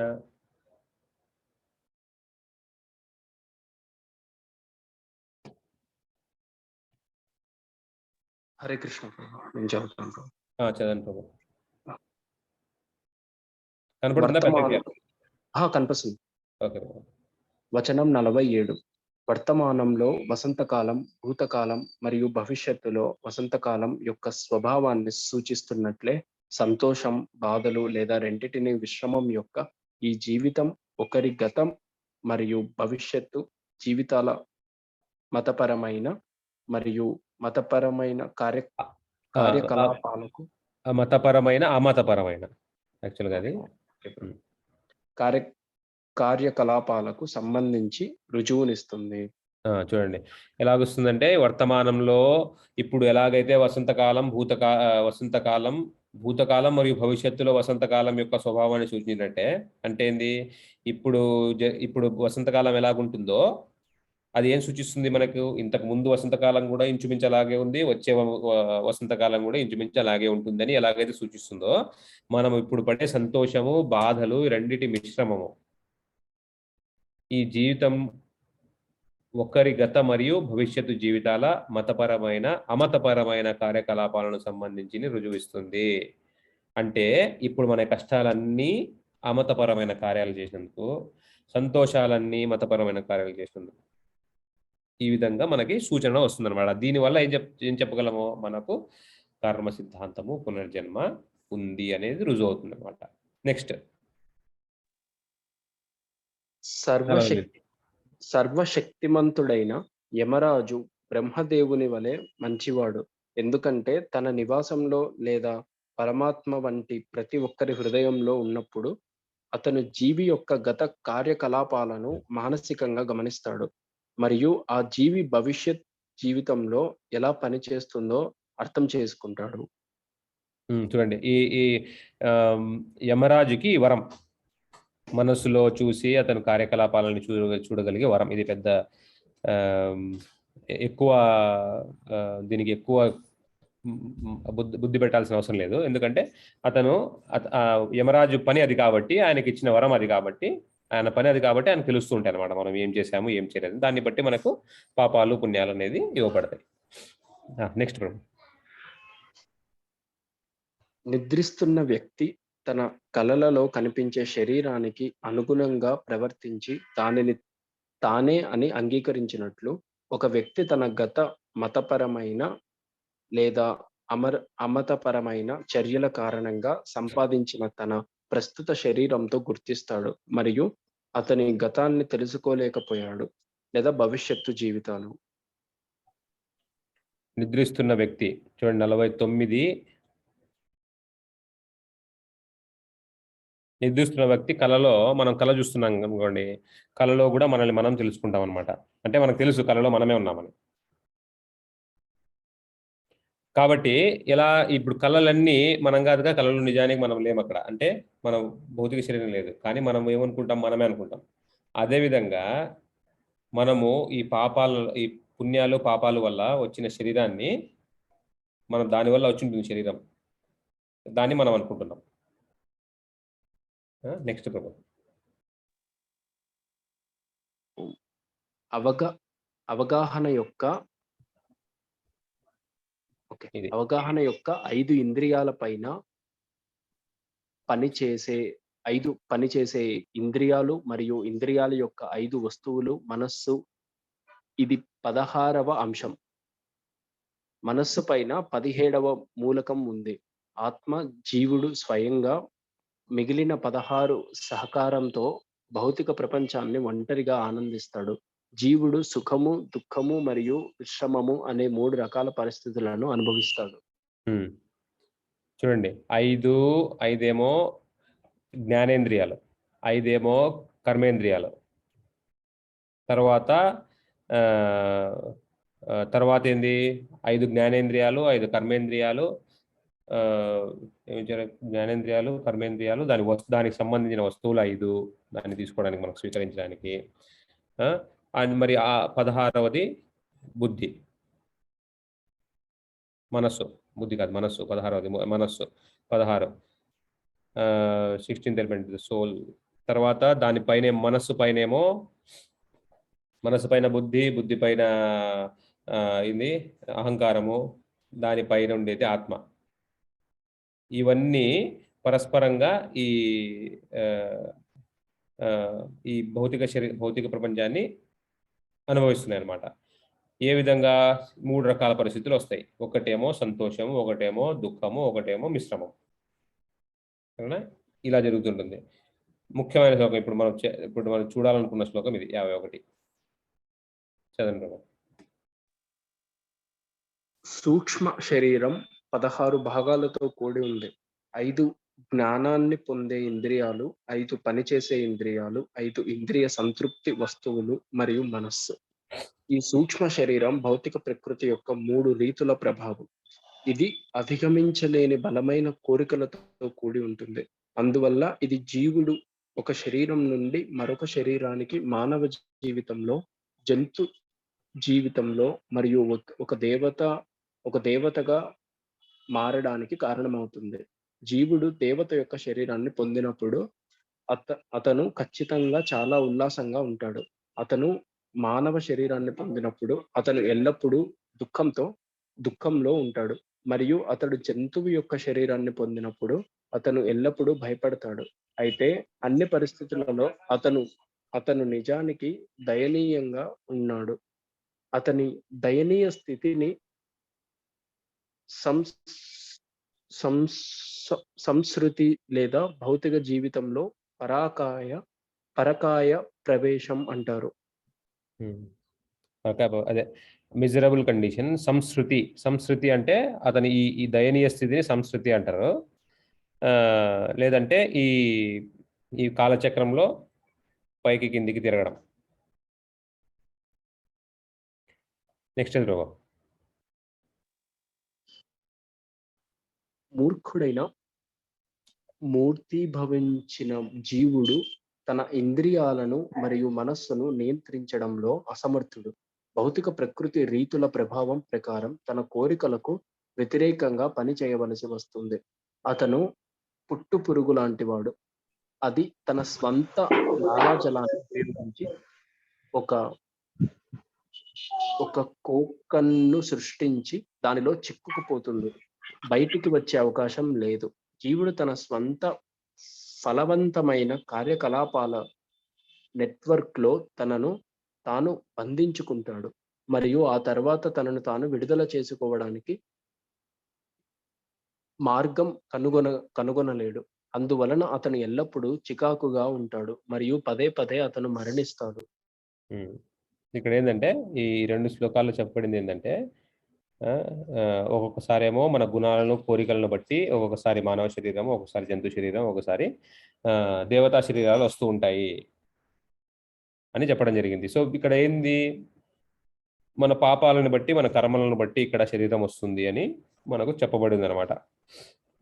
ఇలా మనం పైకి కిందికి వస్తూ పోతూ మనకు జ్ఞానం లేకుండా ఉన్నప్పుడు దీన్ని దేంతో పోల్చారంటే పట్టుపురుగులాగా అనమాట. మన చుట్టూ మనమే ఒక ఆహ్, దారం చుట్టూ అదే ఆ లాలాజలాన్ని ఎలా చుట్టేసుకొని ఇరుక్కుపోతామో దాని నుంచి బయటపడలేమో ఆహ్, ఇలాగ మనము ఈ భౌతిక ప్రపంచంలో చిక్కుకున్నామనమాట.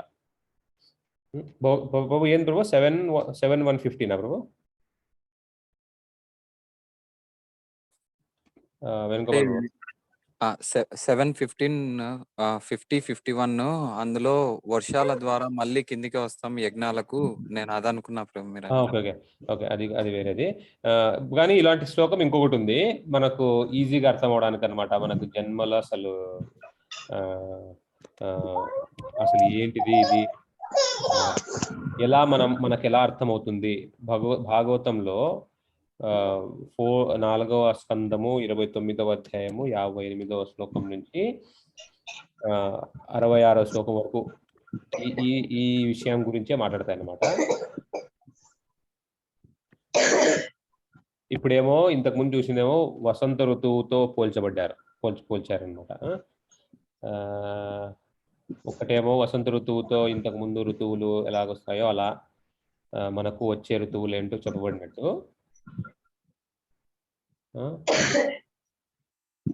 58, 60 ఇవి చాలా చిన్నవి. ఓకే. మళ్ళీ మీ సాయం కావాల్సి ఉంటుంది ప్రభు. దీని తర్వాత మనం ఆపేయచ్చు ఈరోజు. ఇది భాగవతంలో 4:29-58 అతి చిన్న ట్రాన్స్లేషన్ ఏమో. The results of whatever living entity does in this life are enjoy. ఎక్కడుంది ఏదైనా శ్లోకం ఉందా అంటే ఇదే. జీవుడు ఈ జన్మలో ఏమి చేసినా దానిని ఫలితాలు వచ్చే జన్మలో అనుభవించబడతాయి. ఆనందించబడతాయని అనుభవించడం.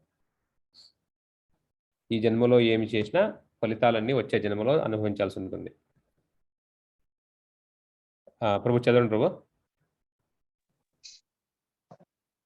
జీవుడు ఈ జన్మలో ఏమి చేసినా దాని ఫలితాలు వచ్చే జన్మలో ఆనందించబడతాయి.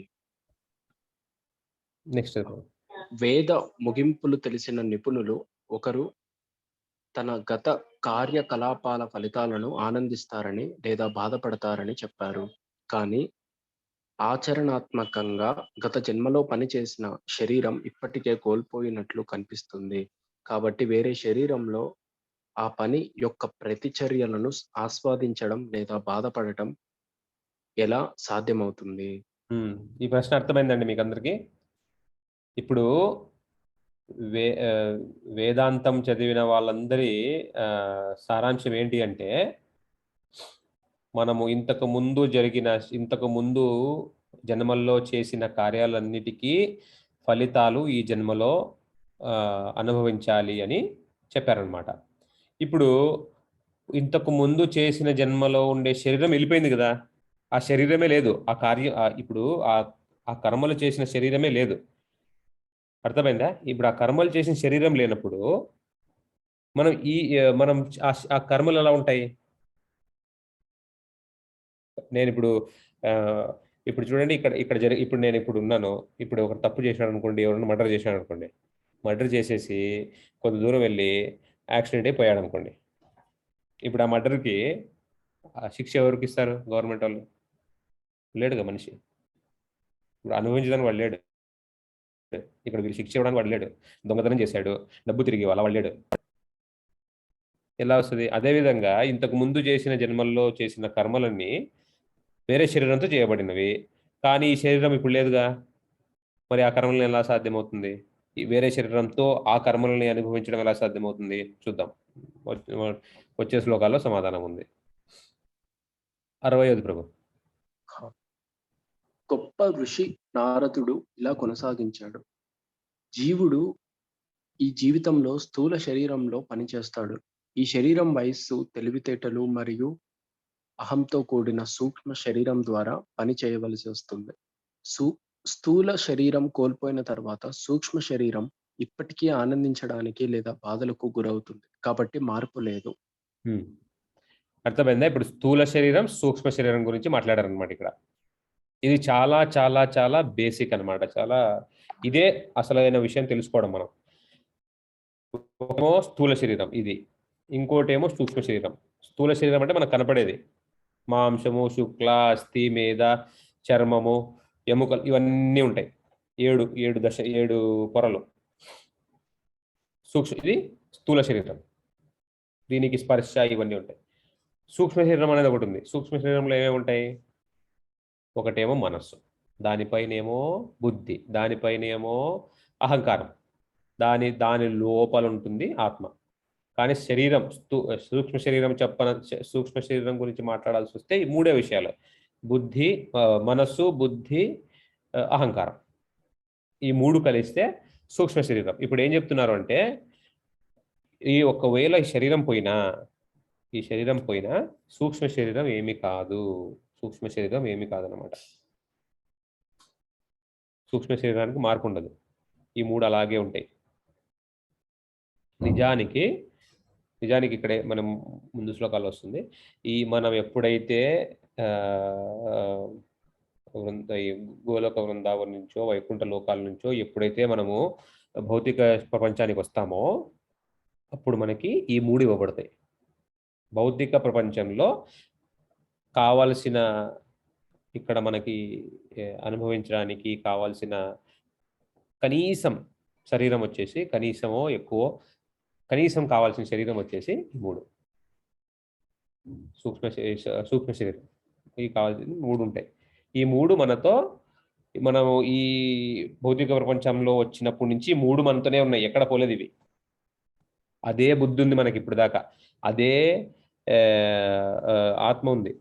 ఆత్మ అదే అఫ్కోర్స్ మనం ఆత్మకి బుద్ధి, మనస్సు, అహంకారం ఈ 3 అలాగే అంటుకొని ఉన్నాయన్నమాట. ఇదే సూక్ష్మ శరీరం. మనం సూక్ష్మ శరీరం ఎప్పుడు మనం మారేది ఎప్పుడు భౌతిక శరీరమే. సరేనా?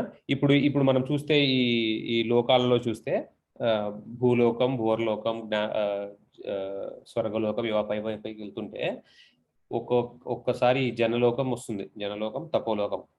దీనిపైన ఉన్న లోకాలన్నిటికీ వాళ్లకు భౌతిక శరీరం ఉండదు.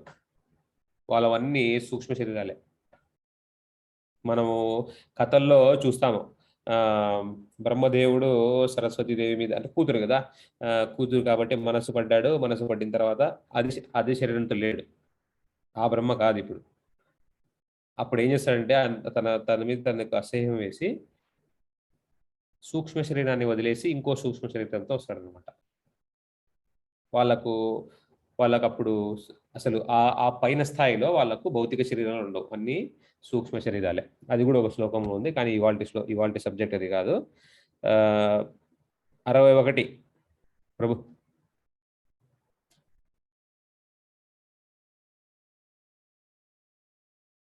మ్యూట్లో ఉన్నారనుకుంటా ప్రభు. సారీ. జీవుడు కలలు కంటున్నప్పుడు అసలు జీవి శరీరాన్ని వదులుకుంటాడు. అతని మనస్సు మరియు మేధస్సు యొక్క కార్యకలాపాల ద్వారా అతను మరొక శరీరంలో దేవుడిగా లేదా కుక్కగా వ్యవహరిస్తాడు. ఈ స్థూల శరీరాన్ని విడిచిపెట్టిన తర్వాత జీవుడు ఈ గ్రహం మీద లేక మరొక గ్రహం మీద ఉన్న జంతు శరీరంలోకి లేదా దేవుని శరీరంలోకి ప్రవేశిస్తాడు. ఆ విధంగా అతను తన గత జీవితంలోని చర్యల ఫలితాలను అనుభవిస్తాడు. దేవుడు కాదు ఇక్కడ, దేవతా శరీరంలోకి. సో ఇక్కడ ఏంటంటే కళలు కంటున్నప్పుడు మనం వేరే శరీరాలు ఎలా పొందుతాం? మనం కళలు కంటుంటాము. ఇప్పుడు కళలు అనేది కూడా మనము మా కళల గురించి అసలు పెద్ద శ్లోకాలే ఉన్నాయి, పెద్ద పెద్ద శ్లోకాలు, చాలా శ్లోకాలు ఉన్నాయి. కళలు అంటే ఏంటి? కళలు ఎవరి సృష్టి? మన సూక్ష్మ శరీరాన్ని చేసే సృష్టి కళ. సరేనా? సూక్ష్మ శరీరం మనకు ఇప్పుడు కృష్ణుడికి, మహావిష్ణువుకి, పడుకున్న మహావిష్ణువుకి ఎలాగైతే ఆయన నిద్రలో, ఇప్పుడు ఈ సృష్టి అంతా మహావిష్ణు కళగా పోలుస్తారనమాట. మహావిష్ణు పడుకుని ఊపిరి వదులుతూ ఉంటే ఆయన రోమకూపాల్లోంచి, ఆయన ముక్కులోంచి ఇలా యూనివర్స్ అంటే భౌతిక ప్రపంచాలు ఇలా వస్తూ ఉంటాయి అనమాట, బ్రహ్మాండాలన్నీ పుడుతూ ఉంటాయి, వస్తూ ఉంటాయి ఇలా గాలి వదులుతుంటాయి, పీల్చుకున్నప్పుడు వెళ్ళిపోతాయి లోపలికి. ఈ విధంగా ఆయన యోగ నిద్రలో పడుకొని ఉన్నప్పుడు ఆయన కనే కలే ఈ భౌతిక ప్రపంచం సృష్టి. ఆ విధంగా ఆయనలో ఉంది కాబట్టి మనలో ఉంది ఈ ఈ క్వాలిటీ. ఏంటది? కలలుగనడం. అది ఎక్కడి నుంచి రాలేదు. కృష్ణుడిలో భగవంతుడిలో లేని ఏ క్వాలిటీ మనలో ఉండదు, ఏ గుణం మనలో ఉండదు. సరేనా? సో ఇప్పుడు ఈయన మనము ఇక్కడ కన్న కళలు ఈ భౌతిక శరీరంలో సృష్టించింది కాదు. ఎందుకంటే మనం కళలో వెళ్ళాము.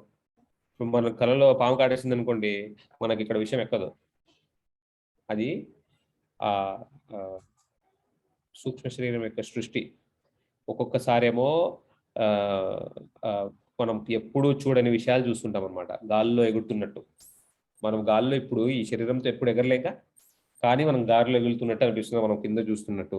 చాలా వరకు నేను అందరితో చాలా మందితో మాట్లాడినాను నేను. చాలా మంది చెప్పింది ఇదే. అందరికీ ఎప్పుడో ఒకసారి కల వచ్చి ఉంటుంది మనం గాల్లో ఎగురుతున్నట్టు. ప్రభుపాదుల వారు కూడా ఒకసారి ఏదో డిస్కషన్లో చెప్పారు. నేను కూడా నాకు కూడా వచ్చింది కళ చాలా సార్లు అలాగని. ఇలాగని ఎలాగొస్తున్నట్టు ఏదో జన్మలో మనం పక్షిగా ఉంటాము కాబట్టి మనకు ఈ మనసు అప్పుడుది కదా. కొన్ని వేల రకాల పక్షులు ఉన్నాయి, కొన్ని వేల రకాల జన్మలు, వేల సార్లు ఎత్తింటాం ఆ జన్మలో. కాబట్టి ఆ వాసన అనేది పోదు ఎప్పుడు. కాబట్టి దీనికి ఎప్పుడు మనసు పుడితే ఆ మనసు అలా కళ సృష్టించుకుంటుంది అన్నమాట.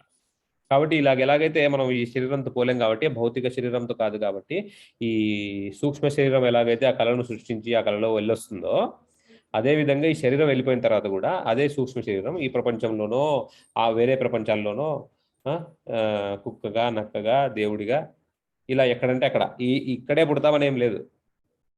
ఈ జన్మలోనే ఈ ఊర్లోనే పుడతామనేం లేదు. ఈ ప్రపంచంలో వేరే ప్రపంచాల్లో కూడా పుట్టచ్చు. అంటే భౌతిక ప్రపంచం అంటే ఒకటి కాదు కదా. పాపాలు చేసిన వాళ్ళు చాలా వరకు వాళ్ళ శరీరాలు కింద స్థాయి లోకాల్లో, పాతాళం, వితల, సుతల ఇవన్నీ ఉన్నాయి. ఈ లోకాలలో వస్తుంటుంది పాపాలు అనుభవించడానికి.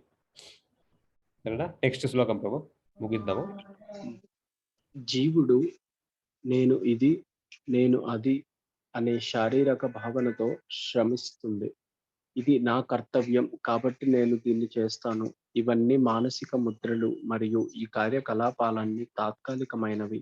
ఏది ఏమైనప్పటికీ పరమాత్మ యొక్క దయతో జీవుడు తన మానసిక సంకల్పాలన్నిటినీ అమలు చేసే అవకాశాన్ని పొందుతాడు. అందువలన అతను మరొక శరీరం పొందుతాడు. ఇందాక మనం మాట్లాడుకున్నాగా, నాకు ఇది కావాలి అన్నారు అనుకోండి, మన పిల్లాడికి మనం ఇస్తాంగా దాన్ని అనుభవించడానికి. అందుకే నాకు తెలిసి ఈ బిజినెస్ గేమ్ అలాగే వచ్చింటుంది. ఎవరో సృష్టించింది ఫేక్ డబ్బులు. దాంట్లో డబ్బులు నిజం కాదు యాక్చువల్గా, అవన్నీ ఫేక్గా ఆడుతుంటారు. నాకు ఇది వచ్చింది, ఇంత వచ్చింది డబ్బు, ఇంత వచ్చిందని. వచ్చి నా దగ్గర ఇంత డబ్బు ఉంది అని మేము ఇంతకుముందు అనేవాళ్ళం. డబ్బుల గురించి మాట్లాడుకుంటాం, కానీ మనం మాట్లాడుకునేది ఫేక్ కరెన్సీ, మనం ఈ బిజినెస్ గేమ్లో ఆడే కరెన్సీ. ఆ విధంగా మనం ఎలాగైతే మన పెద్దల దగ్గర మన కోరికలను ఎలా తీర్చుకుంటామో, అదేవిధంగా మనకు నిజానికి మనకుండే కోరికలన్నీ కృష్ణుడి వల్ల తీరుతున్నాయి అనమాట. ఇది నాకు ఈ కోరిక ఉంది. ఆయన ఉద్దేశం ఏంటంటే, మనకి అవకాశం ఇవ్వడానికి ఉద్దేశం ఏంటంటే, ఈ కోరిక అనుభవించిన తర్వాత వీడికి బుద్ధి వస్తుందేమో అంటే. అక్కడ ప్రతిసారి మనం ఈ భౌతిక ప్రపంచంలో కోరుకున్నప్పుడు ఎప్పుడు మనకి హ్యాపీ ఎండింగ్ ఉండదు. అంటే ఏంది, మనకి ఎప్పుడు సంతోషకరమైన ముగింపు ఉండదు. చూడండి, ఈ శరీరం వస్తుంది, మనం ఎంత అనుభవించాలనుకుంటామో ఖచ్చితంగా ఆనందిస్తాం, కొన్ని చోట్ల బాధపడతాం. అట్లీస్ట్ మనకి యాక్చువల్గా మనం బాగా గమనిస్తే బాధపడినప్పుడే ఎక్కువ దేవుడిని తలుచుకుంటాం. అందుకే దేవుడు బాధ పెట్టాడు అనమాట. లాస్ట్కి చివరికి చావు ఖచ్చితంగా బాధాకరమైనది. కాబట్టి దేవుడి కోసం చనిపోతే తప్ప మనకి ఆఖరి చావు అవ్వదు, వస్తూనే ఉంటుంది చావు. ఇదే జ్ఞానం. ఈ జ్ఞానం తెలుసుకుంటే మనకు ఇంకొకసారి చావు ఉండదన్నమాట. లాస్ట్ శ్లోకం ప్రభు 63. జ్ఞానాన్ని పొందే ఇంద్రియాలు మరియు కార్యనిర్వాహక ఇంద్రియాలు అనే 2 రకాల ఇంద్రియాలు కార్యకలాపాల ద్వారా ఒక జీవి యొక్క మానసిక లేదా స్పృహ స్థితిని అర్థం చేసుకోవచ్చు. అదేవిధంగా ఒక వ్యక్తి యొక్క మానసిక స్థితి లేదా స్పృహ ద్వారా మునుపటి జీవితంలో అతని స్థానాన్ని అర్థం చేసుకోవచ్చు. అర్థమైంది ఇది. ఇప్పుడు జ్ఞానాన్ని పొందే ఇంద్రియాలు మరియు కార్యనిర్వాహక కర్మేంద్రియాలు, జ్ఞానేంద్రియాలు, కర్మేంద్రియాలు అనే 2 రకాల ఇంద్రియాలు వాళ్ళు అవి చేసే కార్యాల వల్ల అతను ఎలాంటి పరిస్థితిలో ఉన్నాడు, అతని పరిస్థితి ఏంటి, అతని స్థితి ఏంటి అనేది మనం గమనించవచ్చు. అంతేనా? మీరు చూస్తుంటారా ఎవరినన్నా? ఇప్పుడు ఒకడు బాగా కష్టపడి చదువుతున్నాడు, బాగా మంచి మార్కులు వస్తున్నాయి, బాగా చదువుతున్నాడు, ఫస్ట్ ర్యాంక్ వస్తుంది అనేది వాడిని చూసి, వాడు చేసే పనులను చూసి వాడి ఇంద్రియాలు ఏం చేస్తున్నాయి, వాడి ఎలా వాళ్ళ పరిస్థితి ఏదో మనం తెలుసుకుంటాం. కొంతమంది పాపాలు చేస్తుంటారు. సో వాడి మైండ్ ఎలాగుంటుంది, వాడి మనసు ఎలాగుంటుంది, ఏం నడుస్తుంటుంది, వాడి ఆలోచన అనేది మనకు ఎలా తెలుస్తుందో వారి కార్య చేసే 2 కదా. ఒకటేమో జ్ఞానేంద్రియాలు, ఒకటేమో కర్మేంద్రియాలు. ఈ రెండిటి ప్రవర్తన చూసి మనం అతని ఏ మానసిక పరిస్థితిలో ఉన్నాడో అని మనం ఎలా తెలుసుకుంటామో, అదేవిధంగా ఇప్పుడు అతను ఎందుకు ఆ మానసిక పరిస్థితిలో ఉన్నాడనే దాన్ని మనము అతని గత జన్మ కర్మల వల్ల అతను ఎందుకు ఈ విధంగా ఉన్నాడని తెలుస్తుంది అన్నమాట. మీకు బాగా పట్టుకోవాలంటే మనము ఇప్పుడు ఉదాహరణకు మనం వంట చేసుకున్నప్పుడు ఇప్పుడు మనం చేసిన వంట చూసి మనం ఏ విధంగా వండామనేది ఎలా తెలుస్తుందో, ఈ వంట ఇలాగా ఇన్ని కలిసాయి, పప్పు చేశారనుకోండి, దీంట్లో ఇన్ని ఐటమ్స్ ఉన్నాయంటే మనకు ఏమేమి ఇంగ్రీడియంట్స్, దాని పదార్థాలు ఏమేమి ఉన్నాయో ఎలా తెలుస్తుందో, అదేవిధంగా మనం ఇప్పుడుండే పరిస్థితిని బట్టి మన గత జన్మ ఎలా గడిచిందో తెలుసుకోవచ్చు అనమాట.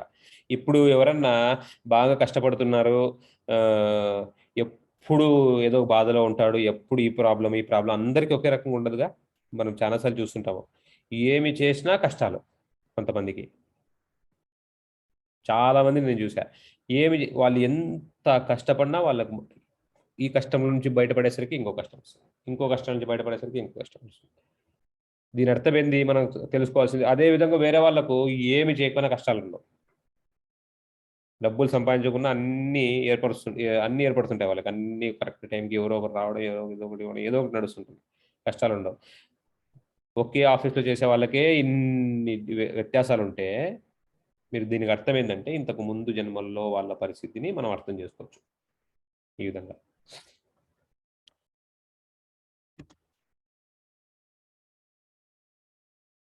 సో కాబట్టి మనము బుద్ధిని వాడి, ఇంతకుముందు ఐ థింక్ వేణుగోపాల్ కూడా చూపించారు 11:5:32.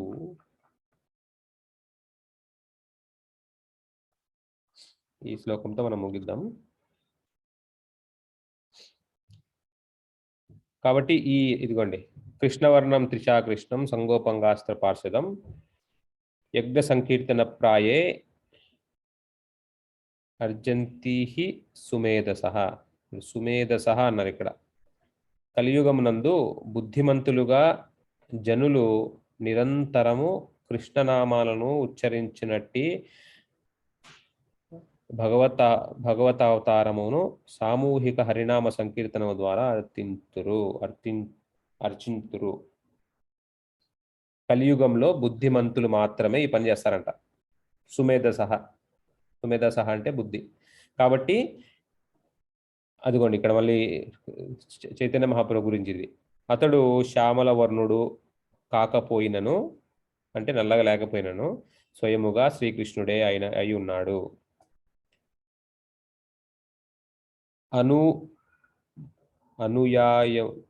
అనుయాయులతో, సేవకులతో, అస్త్రములతో, పార్షదులతో అతడు కూడి ఉండును. అతని అస్త్రం ఏంటంటే ఇప్పుడు ఇక్కడ ఈ సంకీర్తన మహాయాగ్రంలో మంత్రమే అస్త్రం. కాబట్టి కలియుగం నందు బుద్ధిమంతులు ఎవరు అంటే ఈ కృష్ణనామ జపం చేసేవాళ్ళు, సామూహిక జపం. సంకీర్తన మహాయజ్ఞం. సంకీర్తనం అంటే ఒకరు చేసేది, సంకీర్తనం అంటే అందరూ కలిసి చేసేది. కాబట్టి ఈ కలియుగంలో అందరూ సంకీర్తనం చేసి, ప్రభుపాదుల వారు నిజానికి మనం అయిపోగొట్టలేదు అనుకుంటా, బాగా చివరి భాగం ఉండిపోయినట్టుంది.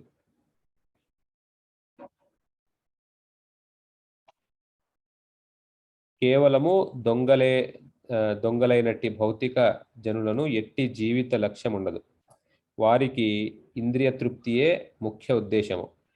యజ్ఞమును ఎట్లు ఆచరించవలనో వారెరుగజాలరు. కనుకనే అత్యంత సులభముగా నిర్వహించబడి సంకీర్తన యజ్ఞమనడి యజ్ఞమును శ్రీ చైతన్య మహాప్రభు ప్రారంభించిరి. కృష్ణ చైతన్య సిద్ధాంతమును అంగీకరించగలిగిన ప్రపంచ జనులెవ్వరైనను ఈ సంకీర్తన యజ్ఞమును ఆచరింపవచ్చు. కాబట్టి ఈ సంకీర్తన యజ్ఞం చేస్తే మిమ్మల్ని దొంగలని పిలవబడదు. శాస్త్రంలో దొంగలని పిలవబడదు. మీరు చోరుడే అగును. చూడండి, చూడండి ఇక్కడ, కానీ దేవతలు ఇచ్చిన వస్తువులను తిరిగి వారికి అర్పింపకయే తాను అనుభవించువాడు నిక్కముగా చోరుడే అగును. కాబట్టి మనము అందరి దేవతలకు ఇవ్వాల్సిన అవసరం లేదు. ఇది కూడా చెప్పబడింది కదా, 4:31-14 సంకీర్తన మహాయజ్ఞం. ఎందుకంటే ఇవన్నీ చివరికి కృష్ణుడి దగ్గరికి వెళ్తాయి. యజ్ఞోవ విష్ణు, యజ్ఞ పురుషుడు కృష్ణుడు కాబట్టి అన్ని కృష్ణుడి దగ్గరికి వెళ్తాయి. 4:30-14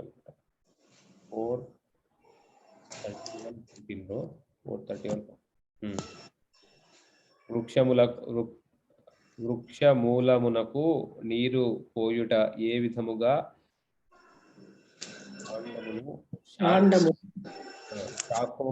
చదవండి మాతాజీ. పెద్ద కనపడట్లేదని కొంచెం. అవునా, పెద్ద చేస్తాను.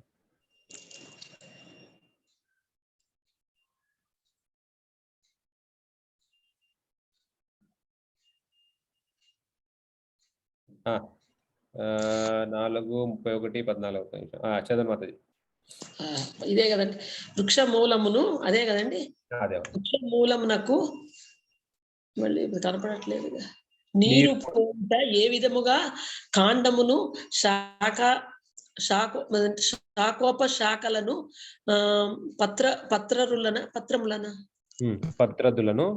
పత్రాదులను అంటే అదే తెలుపులోనే పెట్టండి, రంగులో పెడితే కనపడట్లే. అవునా, ఓకే ఓకే.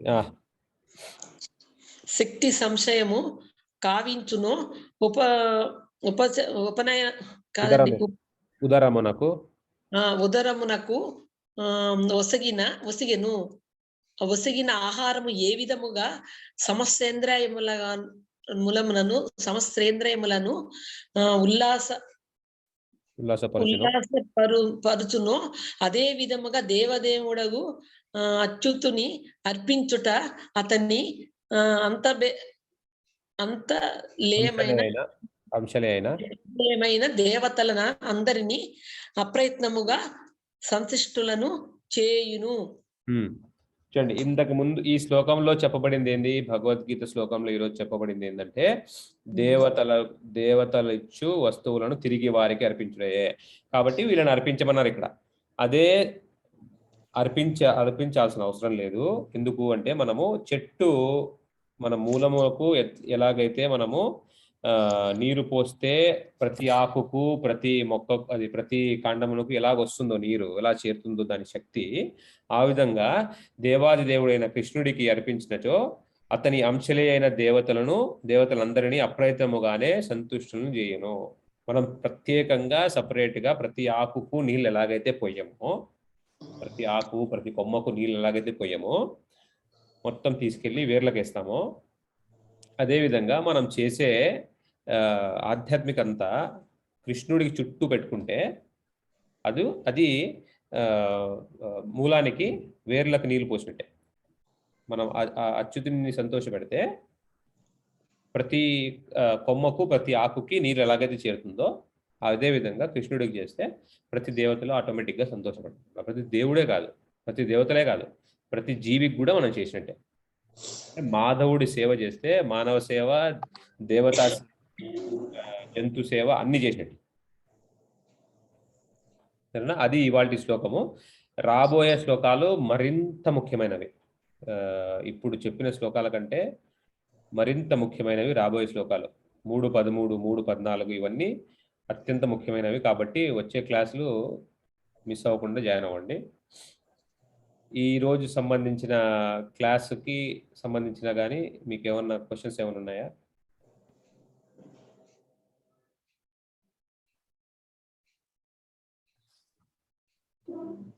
మరి ఏం లేకపోతే ఇంతటితో క్లాస్ ముగిద్దాం ఈరోజు. ग्रंथराज श्रीमद् भगवद गीता की जय, श्रील प्रभुपाद की जय, निताय गौर प्रेमानंद, हरि हरि बोल।